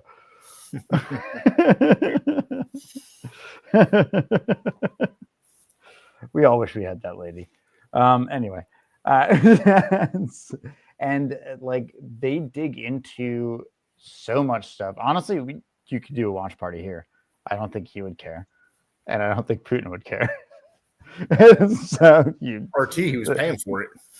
Right. Again, from a copyright perspective, probably fine. Just not even legal to show. Can you show Yeah, we banned. Did they get banned out of the U.S.? That have comms here, and then they just funneled all that money to the right wing Democratic society is through like, Lauren Chen for some reason. Democratic societies really just are great at getting rid of their adversaries. 4 out of 5 people love gang grape. Anyway, yeah. It's like, anyway, it's really good, and it really does dig into like the origins of cyberpunk and like a lot of issues that we actually didn't even hit at the time of the recording, if that makes sense. Like which we've now hit, so it feels like old hat, but it's really important, and like in my opinion, like to allow people that know what the hell they're talking about to discuss these kind of heady subjects that are kind of touchy and where it might go. Like the AI stuff right now, honestly, I think think of it as like a mixologist, right? It's text prediction algorithms. It's not actually doing much more than that. It's often wrong. I would not recommend using like ChatGPT or anything like that for anything you can't already do yourself, because you have to double check everything it says. It's just basically wrong a lot of the time. And for various reasons, right? Like, and this goes back to, if you look at James Mickens, who's a phenomenal lecturer, I recommend basically all of his lectures. He is a Harvard professor who's also a Microsoft fellow, who like he discusses like the model weights when you're trying to get like a neural network to produce what you want. And he has a whole thing. It's like, the stuff is what the stuff is, brother. And it's like, yeah, it's like once you hit the right numbers, it just is what it is. You don't fucking question it. And it's a bit of a black box, even for the people that are actually really deep into this shit. And so that means it can't be scrutinized. And like, so you definitely shouldn't use it for things that need to be scrutinized, like legal things or medical things or financial things. And yet it's being used for that right now all over the place. As of like 3 years ago, China put in a law where every judge has to consult with a fucking artificial intelligence before it makes any ruling, which is fucking insane. Yeah, they were talking about AI last week, and I was saying pretty much the same thing I was saying earlier about religions, and I took it a step further. But the way that people talk about AI, and then they talk about the whole sky is falling doomsday scenarios around AI and stuff like that, just scaring themselves. But like it's the whole idea that people kind of got past the idea of gods and religions and they're spiritual or this or that, and then they still believe in government God. And it's like, well, we're starting to see the man behind the curtain when people are talking about like dirty fiat currency, and we don't like either one of the candidates, and fuck the election process and all that stuff. But then like the speech around AI is taking on the speech that religion previously had and then government had, where people like talk about it as I will do you one better. Do you remember how everyone was talking about quantum stuff in the early 2000s? Mm-hmm. it's quantum encryption, quantum fucking whatever. It's fucking everything's both things, but also no things, but also it's going to be our demise, and also it's going to be our salvation. It's basically it's an unknown, right? So they just fill in all the gaps with that. Essentially, I good, bad, everything. Out of the gaps over there. I think it was fun that it brought up the subject and it gave me a reason to learn about quantum states. Yeah, absolutely. No, I think it's fascinating, but like also when you really dig down deep enough, when you're like, most of the problems I deal with have a thing that came before it. So like it's kind of sequential in its solution, which is absolutely a not suitable problem for quantum anything. Basically, it's like it's a novelty to think about as far as like a thought exercise. More than something no, where it gets awesome is like, hey, can we try all of the different options, and whichever one fucking answers it fastest, we got it. You know what I mean? Like that's a great solution. Conspiracy theory hat for a while back when the whole quantum computer thing was really kicking off, and I saw a really good talk also from C3 about a dude who built a quantum computer in his garage. He built a compiler for it, put it on GitHub. David Hahn, who built there was a targeted campaign to start having all the spiritual new age pseudoscience people start adopting quantum physics terms to make it so that when anybody starts talking about legitimate stuff going on with actual quantum physics or even quantum computing, that it just everybody tunes it out into that whole like that's bullshit pseudoscience. It's blockchain's the same exact way. Yeah, it's a good analogy. I hate hearing about it. I hear my friends talking about it. I'm like, God, I hate us. No, well, I mean, the biggest proponents of any blockchain. Well, so I mean, that was something I think both James Corbett and even Andreas Antonopoulos back in the day were talking about. It's like if they're saying blockchain, that's bullshit. Like if they're saying like not your keys, not your coins, that like understanding, like a lot of people would look at it, and I think all the time it's just a really slow database for probably whatever the fuck they're suggesting most of the time. And the whole like and in order for something to be Web3, it has to have a blockchain component shit. And now all these assholes is I'm gonna put a blockchain component instead of using regular API calls. It's why? That makes no sense. It's like so I posted the like ETH was doing a there's a ETH developer conference in Bangkok a couple weeks ago that I posted the link of. Or at least I sent it to you, Havoc. And like that, the best talk I saw was only like 7 minutes long, and it was a dude who's running Audius, I think, AUDIUS, and it's essentially trying to just do like a decentralized Spotify. But what was really important is like they don't want, like, your customers don't want to hear, they don't want to learn about this shit. They just want to listen to music. They like just free. Yes, that's interesting from a technical perspective, but like that doesn't need to be the thing you're selling. Well, like, the dude just who do the built good Winamp, product. right? Like, what the fuck? Do you remember who the speaker was for that? Jesus, I'm sure I can find it in 3 seconds. Hold on. Audius ETH Bangkok. You ever see the story of the guy who built Winamp and then sold it to AOL? Really interesting shit there. No. Also, yeah, he built some other cool peer-to-peer shit that they were not a fan of. The name I'm looking for is Josh F. Josh F. Yeah. Josh F. and Audius. Mm-hmm. It's from the Ethereum Foundation, like channel. Oh, never mind. If it's on ETH, if it's on ETH, it's not that. Was it on ETH? Yeah. Whatever, garbage. No, wait, no. ETH is good. I like ETH best serves as a series of cautionary tales of what not to do. Abusive to minors, right? Oh, Steve Wilson, let me lead you into something even better than that. So birds aren't real, but birds are chicks. And chicks are girls. And girls want to get in your bedroom. So they're technically all just government surveillance drones trying to see inside your bedroom. Anyway, next. That was some good chain of thought reasoning right there. I like it. You're welcome. That's Sledge, by the way, who should be here, but instead is commenting get in here, within the you YouTube freaking shit, despite having the link right at his fingertips to join us. I just posted the link to the talk I was talking about. Bringing an open music protocol into the real world, onboarding millions. So everyone's audience serves 7 million, whatever. It's only 7 minutes long. 7 minutes, I don't mind playing it. But I'm fine with that. I got to take a tickle anyway, and I can hear everything.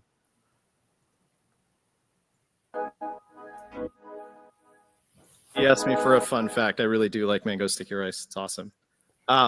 Anyway, hey, I'm Ray. My talk is called Onboarding Millions. If you're just here for Dave's talk, this is going to be a very different vibe, but we're going to get pause real quick. Facts, and we're going to talk about how we onboard. So I'm not like necessarily vouching for even the product because there's not a whole lot of like artists on or whatever. But I think he lays out like 7 kind of notes for like if you're making a crypto product that's like for people. And I think he fucking nails those like 100%. That's all. Well, it's only 7 minutes, and I don't give a shit if they copyright strike me. So board people into the Web3 ecosystem. My name is Ray. I'm the CTO at Tiki Labs, which is one of the contributors to the Audius protocol. Is this on? It's Adrian's channel.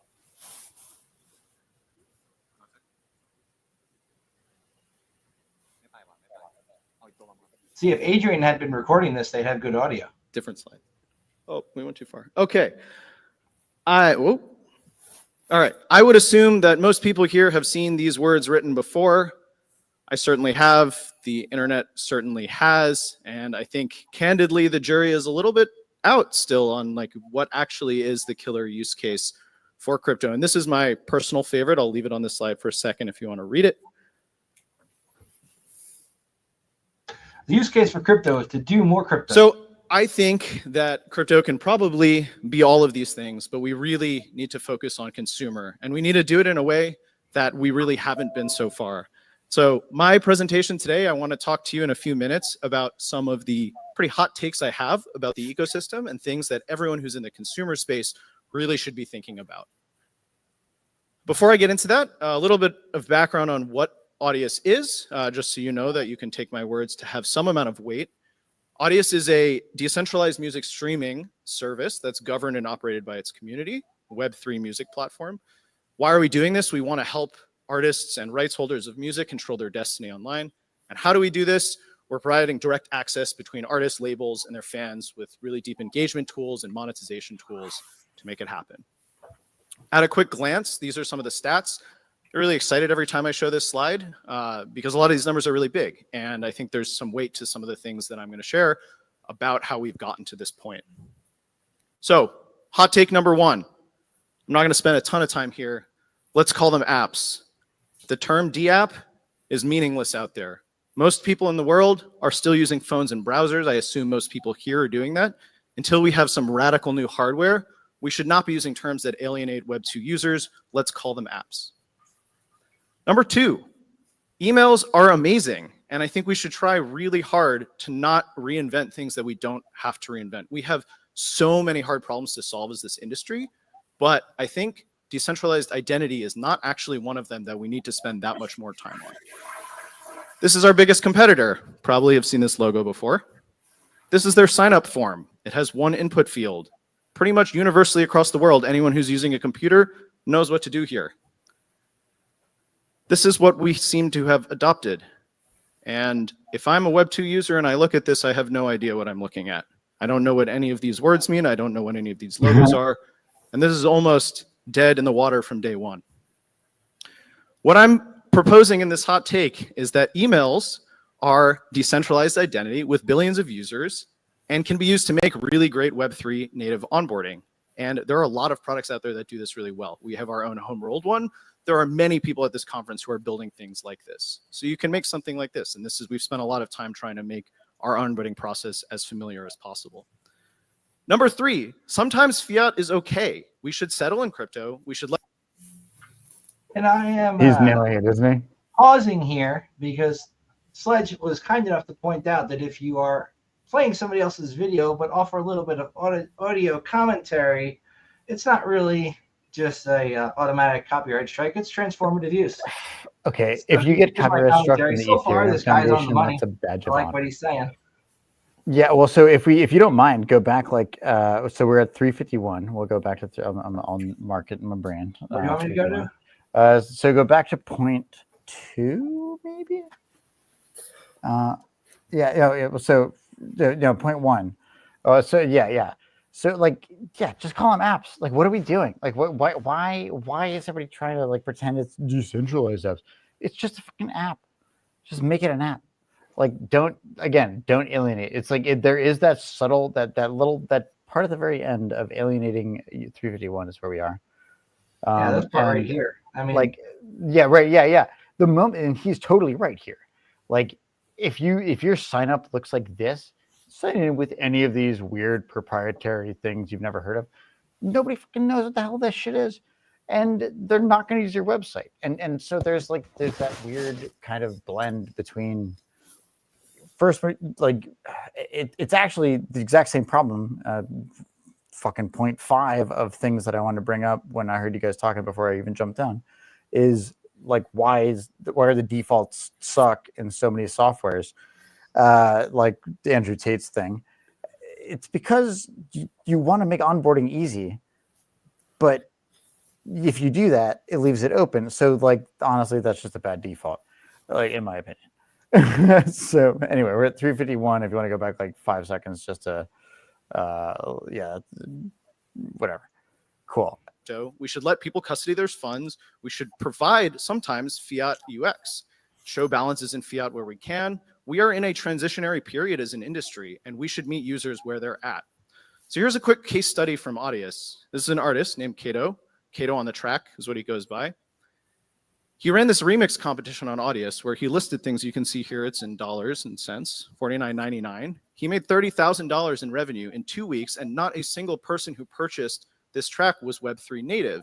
But behind the scenes, everything was settled in USDC. And the thing that I want to articulate here is that we can still get all of the perks of programmable money without users even knowing that they're on crypto. Yeah, That's a good point. Huge. That's fucking huge. I mean, the reality is people like should be able to just, I want to get the thing. Let me get the thing. You know what I mean? Don't make it hard for them. I mean, and that's also why Walmart won, right? Like why is Walmart so big? Because they spent a shitload of their extra money in making the transaction process very quick and very simple. And and then they wanted to raise the minimum wage, and then they got rid of cashiers. So that's a whole separate conversation. But yeah, there's something to that too, right? Like make it so you don't notice it.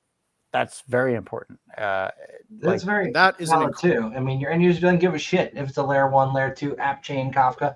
They don't care about these words. They just want the app to work and do what they want. Right. And I'm willing to give you money. You know what I mean? Like, that's just be able to take it. Why we're still Don't using be Microsoft stupid. Office, like I was talking about before. It sucks, but it's what we all agreed to, and now it's the standard. I mean, for better or for worse, there's a difference between like a standards committee and that. But yes, I agree. Incredible use case for us. Number 4, we should stop teaching users unnecessary things. Our users don't give a shit if we are an L1, L2 app chain, Kafka, Postgres, like whatever it is. Make the right technical decision, weighing all of these things, but make a decision where you can build UX that doesn't have to explain this to your users at all. These are really important problems we should be solving, but they're not marketing copy. And if your sign-up flow has a user pick a chain, you're starting off on the wrong foot. Number 5, and my last one, because I think my lightning talk is almost over, we should lean on some of the financial tools that we can that other people can't. We can do a lot more in Web3 than in Web 2 because of the way we can do capital formation, the way that Web 2 users already expect many things to be free. We can put that on steroids and give all sorts of access that other people cannot do, this whole concept of the infinite garden. So really, my pitch to you is that, if we're going to onboard millions of users, we should build the best products, forgetting about Web 2, Web 3, whatever, build the best products. We have some of the strongest minds and technical people in all of technology here. If you're in, my emoji didn't go, but if you're in consumer, your target audience is not here today. And we should really, really internalize that and think deeply about it. Thank you. I'll take Q&A. And if you are interested in talking about this more, please seek me out after. I think there might be one good question, if it's worth, if you want to just let it go.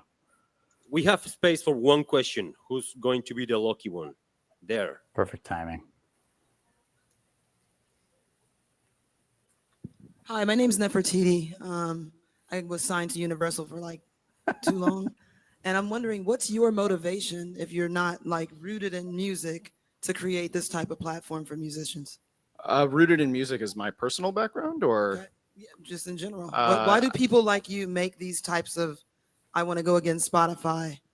Totally. Yeah. I mean, there's many stories we have of people that we've worked with who have, like yourself, signed deals sometimes that don't favor them. And ultimately, we want to give people the opportunity to choose. I myself am a musician. I grew up playing piano from a young age, played in a rock band in high school, never pursued music full time because I ended up liking software more. But I think the creative space is one of the like ripe fruits to pick in this new wave of technology where there can be a lot of impact on ownership. And I think that's like the perfect marriage with something like music. Would love to talk more though. And a few folks from our team are here as well. Yeah, that's pretty much it.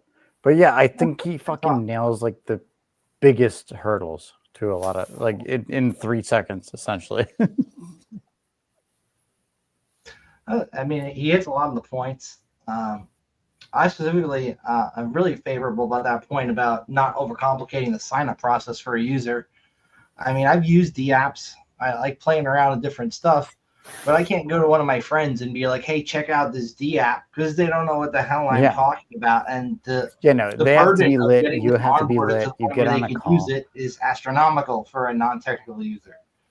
Whereas if I say, "Hey, check out this track on Spotify," people know I can go sign up for Spotify with my email account and go listen to it. Yeah, right. You can just send them a link. That's basically what you want it to be, right? It's just I just send you a link, and then you're done. Removing that's the move. Burden of access.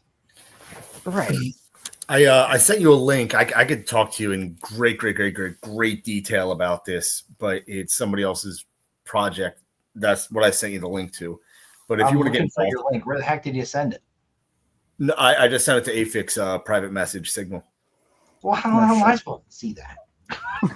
Well, I'll send it to you. I'll I didn't send know it to you'd be him. interested. Accept. Okay, hold on. It's beatified. I'm just sing the thing. Very good. Also, UDO is better than Suno, just FYI. Indeed. Okay. So bring it back to the core topic that we had here today, which was how ransomware has inadvertently actually increased security, made things better for a lot of people who work in InfoSec because there's more jobs now because we need to fight the ransomware. There's a parallel here, I think, to society as a whole also. Like, without crime, we wouldn't have a need for as many cops. Without, not that, that's the best parallel, but like. Wait, so there's not enough crime, and that's why we have cops to have. So that's what I'm saying is like, how do we draw a parallel that we can explain this concept to a non-technical user? Because that's, at the end of the day, one of the things we need to get better at as tech people. What's a good analogy here? So, like, because of the rise in cybercrime, we have more jobs now and more funding to fight it. Broken window fallacy doesn't work. That's Doesn't not. work. Also start from a place that doesn't involve cyber anything. I don't like the word cyber, but I've been forced to use it.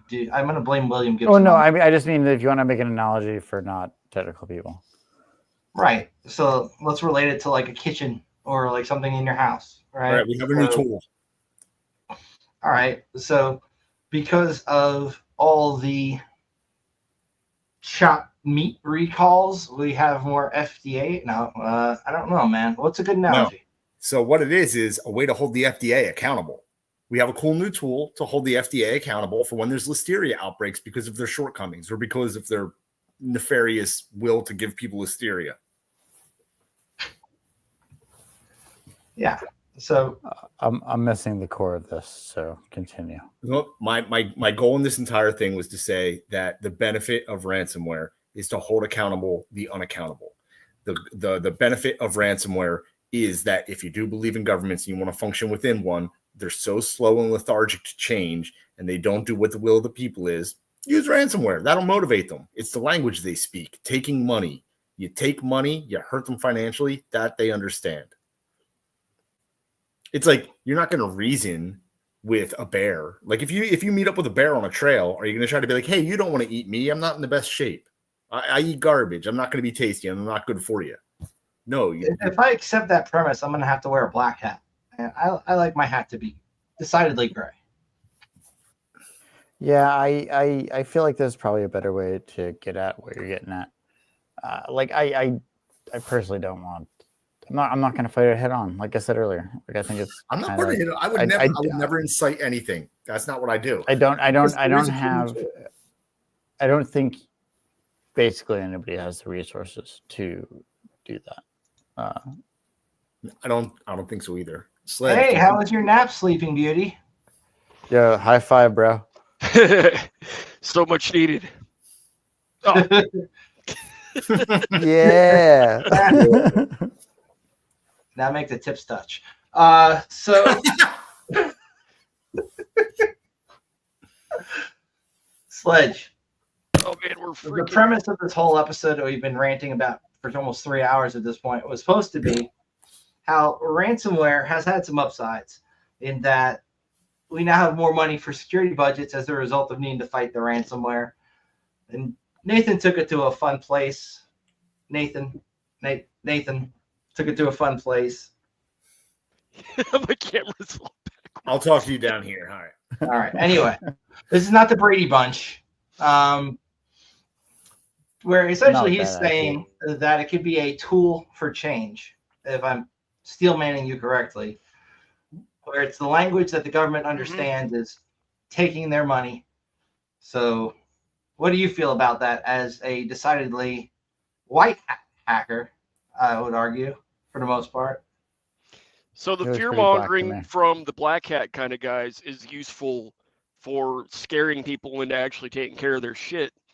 But also at the same time, from the white hat perspective, it makes it more realistic for us to do like ransomware, like mock trials, like screen lockers or something to demonstrate how devastating it could be.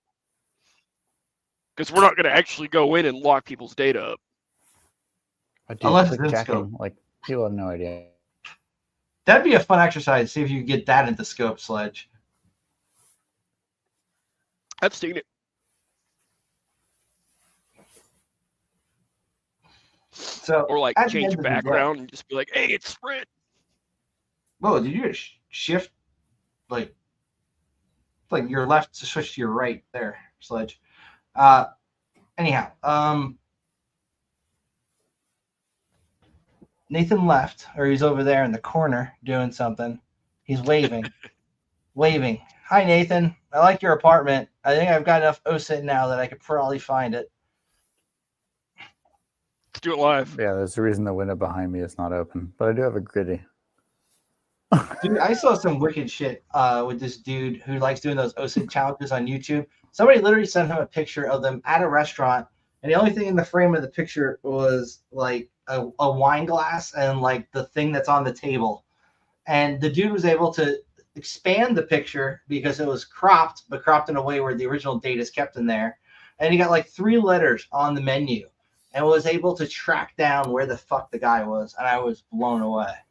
Yeah, I shit's know. crazy. One of my buddies is like I met him in person for the first time in Seoul, Korea, and like he fucking like he's living in like Bangkok, Thailand, and there was like 30 seconds maybe on a live stream where he had his window open behind him, and that was enough for everybody. Like one guy, which cascades into everybody, figuring out exactly what fucking hotel he's at. It's like, holy shit.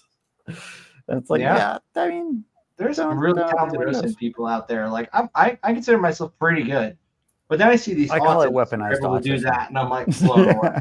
It's like they're on another level. No, it's weaponized autism, like 100%. Right. Which are also some of our most dangerous forces we have in America, but they're being dwindled. You would have. I'm All right, gonna I'll tell you stop what. there. Screenshot this, and then next week somebody should have my address. There's my window. Yeah. Nathan, you're using Chrome. I expected better from you. That's brave, my friend. Oh, Chrome. Yeah, basically Chrome. Chrome. I'm also using Chrome for StreamYard because it works the best. Yeah, it works I'm like using shit in Chrome as well. I'm Firefox. just posting balls. Same. Yay! Hello. Everybody has a guardian agent. Hello, guardian agent. Sledge, what's your shirt say today? Because you can't always blame Your Canada. mother. Oh no, we can always blame Canada. Canada is the one of the only fucking country in this hemisphere, as far as I know, that actually is saying they're going to uphold the ICC arrest warrant against Netanyahu, which is surprising. I'll be honest. No, I mean, let's be real. Like, there's no reason Trudeau would need to travel through Canada. Or I'm sorry, Netanyahu would need to travel through Canada. I hope Trudeau would travel to Canada, being the prime minister. Yeah, well, but we all know he's Fidel Castro's son, but whatever. The tinfoil hat needs to go back on. Oh yeah, man. Did you guys know that Birds are real Elvis now. Presley is Bill Clinton, and also that Lady Gaga is JonBenet Ramsey? Look it up. It's a thing. I love Knuckle the King? crazy shit the internet comes up with. It's fun. It's ear So many printing, rabbit holes brother. to go down. I believe about a tenth of them, but there are some fun ones. Hold on. Those are What- my favorites. Let's ask AI to come up with a novel conspiracy theory. Are you Only sure? if you're using the assistance AI. Yeah, we gotta seed it with something though. Conspiracy theory about what? Right, yeah, you can't generate be something open ended. random. You have to be specific. I know. Like, say, I don't know. No, Like because it always wants to answer your question, and it's also a text prediction algorithm. So just say, give me 10 points why Bill Clinton is Elvis Presley. Oh, there you go. Okay, now you're thinking. Oh, I was I'm deep basically into this thinking, shit, write bud. me a story. No, fuck that. No, you want bullet points. So it's like Mhm. short, they can't explain or moralize or evade. That's very important. I'm gonna see if it'll do that for me. I wrote my character in a novel needs to come up with a new conspiracy theory to spread on the internet. What's a good one? It's probably Let's lame. see. Birds are Digital sleds. time slip theory. The world actually ended in 2012 as predicted by the ancient Mayan calendars, but our consciousness was secretly uploaded to a massive quantum simulation. This explains why so many people experience the Mandela effect and why time seems to move differently post 2012. The evidence lies in the glitch markers. The widespread reports of deja vu have increased exponentially since 2012. Unexplainable That part's wrong. technological glitches and system failures, and the rapid advancement of AI and quantum computing serving as processing power for our existing simulation. The Okay, cover-up if you want to make element. this, I okay, can sorry. I share was this, gonna say, if yeah. you want to make this interesting, I would say ask it how this relates to Philip K. Dick's Valis, VALIS, Okay. and 40-year time loop. How does this relate to what? Philip K. Dick's, comma, quote Valis, VALIS, end quote, and its 40-year time loop. Say that again. Philip K. Dick's what? Valis, VALIS. VALIS? Yes, end quote, and its 40-year time loop. 40. No. Well, now it's Whatever. it'll probably correct. I mean, yeah, because it's a text prediction algorithm. Bam! Check this shit out. The pink beam incident and time loop concept from Valis stems from Philip K. Dick's real-life experience in February to March of 1974, which he called 2374. During this period, while recovering from dental surgery and in a fragile mental state, Dick believed he was struck by a pink beam of light that transmitted information directly into his brain. As a woman approached his door, he saw a flash of light on her pendulum, like her pendant on her neck. Anyway, sorry, continue. Vast, active, living, intelligent system. Yeah, he lived as Thomas. Yeah, no, hold on. You're skipping over the crazy important part. It's wild. Dick believed that time had actually stopped in 70 CE, and the ancient Rome was temporarily superimposed over 1974 California. In his experience, he became convinced he was simultaneously living as Thomas, a first-century Christian with 3 eyes, while also existing in the present. The beam originated from what Dick called Valis, which he believed was an artificial satellite orbiting the star Sirius. And are we sure that he didn't have just schizophrenia? No, dude. Have you ever seen his clip? Okay, I'm sending it. Of him saying that the fucking world is the Matrix in 1977. It's like the craziest, awesome shit ever. You gotta love a good. He's at like a Comic-Con, but in 1977, and he's just like laying this on everyone. They're like, "What the fuck is happening?" it is so good. No, man, that's funny shit. All right, hold on 1 second. Limit. The Matrix is real. 25K views. 339K views. We're not doing 40 minutes. How about 4 minutes? Here we go. Whoa. Okay, This is a copy, nice shirt. send, I'm not sure who paste. made it. Anyway, yeah, dude, Hey, Nathan. it's awesome. So hopelessly broken. I was like, I have that shirt. I'm one of the founders of the village. Nice. I probably met you a few times then. Probably. You know Jake Holcomb? Yep. He's a good dude. Tell me, know me. Is a topic which has been discovered recently and which may not exist at all. I may be talking about something that does not exist. Therefore, I'm free to say everything or nothing. I, in my stories and novels, often write about counterfeit worlds, semi-real worlds, as well as deranged private worlds, inhabited often by just one person, while meantime the other characters either remain in their own worlds throughout or are somehow drawn into one of the peculiar ones. This theme occurs in the corpus of my 27 years of writing. At no time did I have a theoretical or conscious explanation for my preoccupation with these pluriform pseudo-worlds, but now I think I understand. What I was sensing was the manifold of partially actualized realities lying tangent to what evidently is the most actualized one, the one which the majority of us, by consensus gentium, agree on. Later that day, back home again, but still deeply under the influence of the sodium pentothal, I had a short, acute flash of recovered memory. Then, in mid-March, a month later, the total body of memories, intact and entire, began to return.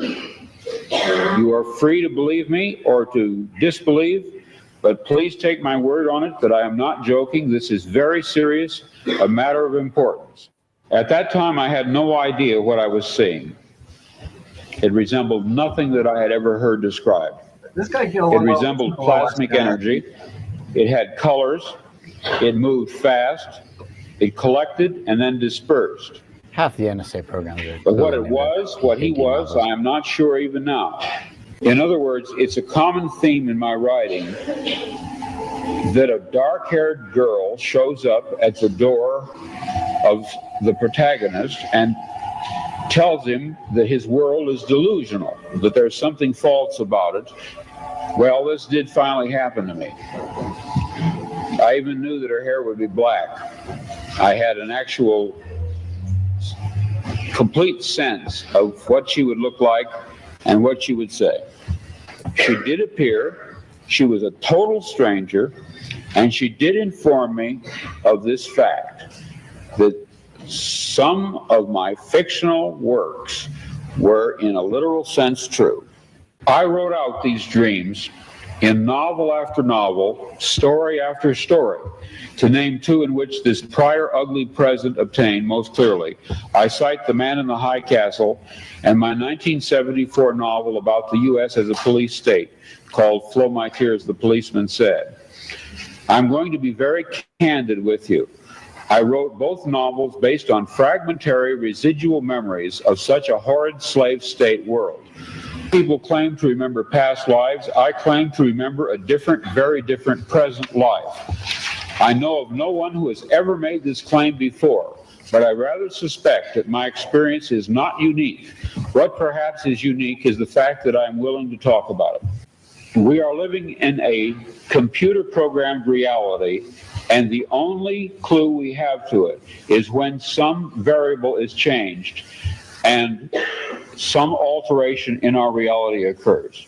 We would have the overwhelming impression that we were reliving the present, déjà vu, perhaps in precisely the same way, hearing the same words, saying the same words.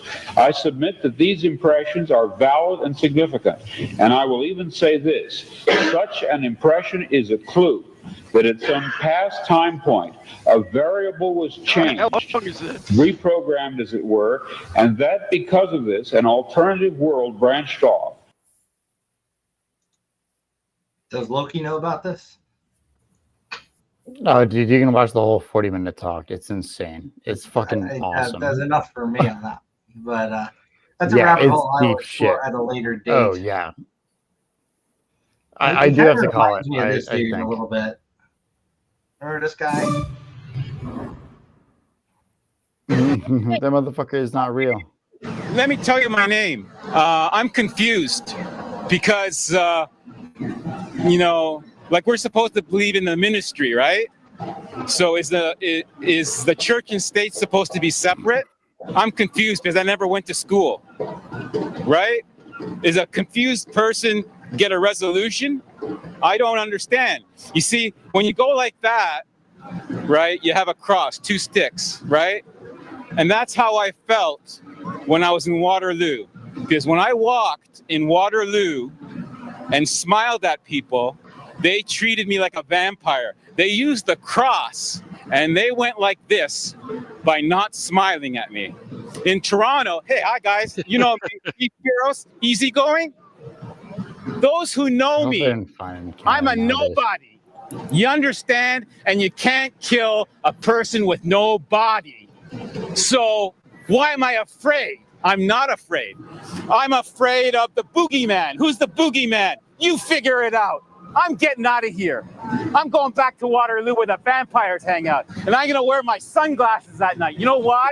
Because women show their tits, have short skirts, and then they feel violated when I look at them. Why? Because I have sunglasses on and I'm weird. I'm from Humberside. I'm sorry if I made a fool of Humberside, but all those people who called me a sleepwalker, I woke up. Now I'm going back to sleep because I'm going to be committed in an isolation room because I'm going to go back to the ministry and allow them to perceive me as I am, a fuck up. Goodbye. Hey, Toronto the good. Look at this square. It was a shithole when I worked here. Now it looks like New York, Manhattan. Where are the bums? There's no bums here. Toronto doesn't have bums. But Waterloo, they're creating bums. They created me. Why? I don't know. Maybe it's the church. Talk to the Pope. He knows everything. I had it. I'm going to die. How can you die when you're dead? Oh, wait a second. I'm going to be crucified, right? I'm not going to raise my voice because I'm committed to the Lord. I love Jesus Christ. Afix, do you remember the steel furnace letter? Oh yes. Yes. Yeah, I was like, getting absolutely. hardcore steel Do furnace. not attend. Or do attend rather. Yeah. So every week when I tweet this out for people to come watch this, I always do it with hashtag do attend every week. That's so good. So we had this guy here in Philly, right? And he clearly had some type of full-on fucking meltdown, all the way melted down. That's just schizophrenia right there. Yeah. Like not a hoax. Like that. By no means a hoax. And he had this very important thing that he wanted to tell everybody about, a steel furnace. And he printed this letter out and just went around jamming it in people's doors and mailboxes and everything like that. But it was so goddamn disturbing that ended up on the local news. It's so funny. No. I mean, honestly, you should just look up the whole paper or the letter of that. It's like, you are everything you ate like since you were 10, like, or whatever the fuck. It's like the craziest thing ever. It's all of the animals are still alive inside of you. Yeah. Yes, exactly. It's just madness. It goes so hard. Yeah. Yes, exactly. So that last picture is basically what you're hoping for, guys out there. That last meme is what you're hoping for when you make a Bumble date. But you ever get really bored and have speech to text transcribe a Russian number station and then automate running it through some of those tools? No, but I've considered it. GHCQ tool they put out called what's that one called, Sledge? The one that we will pop like basic Cyber Chef. Yeah, I think that'd be a fun experiment. Like pipe a bunch of the transcribed text from those into Cyber Chef and see if it can turn a pattern. There are patterns. They have like very sequential sets that are like the same digit, like, And it's not hex; it's more like base 36. So it's like full alphabet plus through 9, and then you'll see like the F and the 9 show up in the same spots. But anyway, I have to split. You guys are amazing, and this is a lot of fun. Yeah, I got a split too. I wasn't expecting this to go on 3 hours and 8 minutes, but it was fun, and I appreciate you all. Really fun. And I don't mean to like kill it for my sake, but thank you. It was a lot of fun. I already changed my shirt. I'm ready to go. What is this? The All right, well, I'm second calling longest one now? You guys do whatever you do. This Sledge. would be the second longest. Yeah, we did I go want for like you, 4 hours. Sledge. I once. want you and Alt Key way more next time. But Slash, that means just me joining earlier. All right. All right. Yeah, guys. Well, so with that, are we calling it? Is that the plan? Yeah, we're gonna go offline, and it's gonna play the Ferris Bueller ending. Thank you, here. Roll the everyone who outro. is currently watching, and less so whoever will be watching.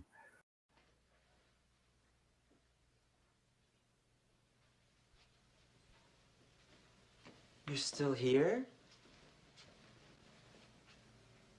It's over. Go home.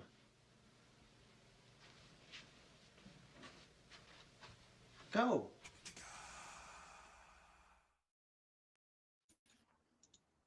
And we're offline.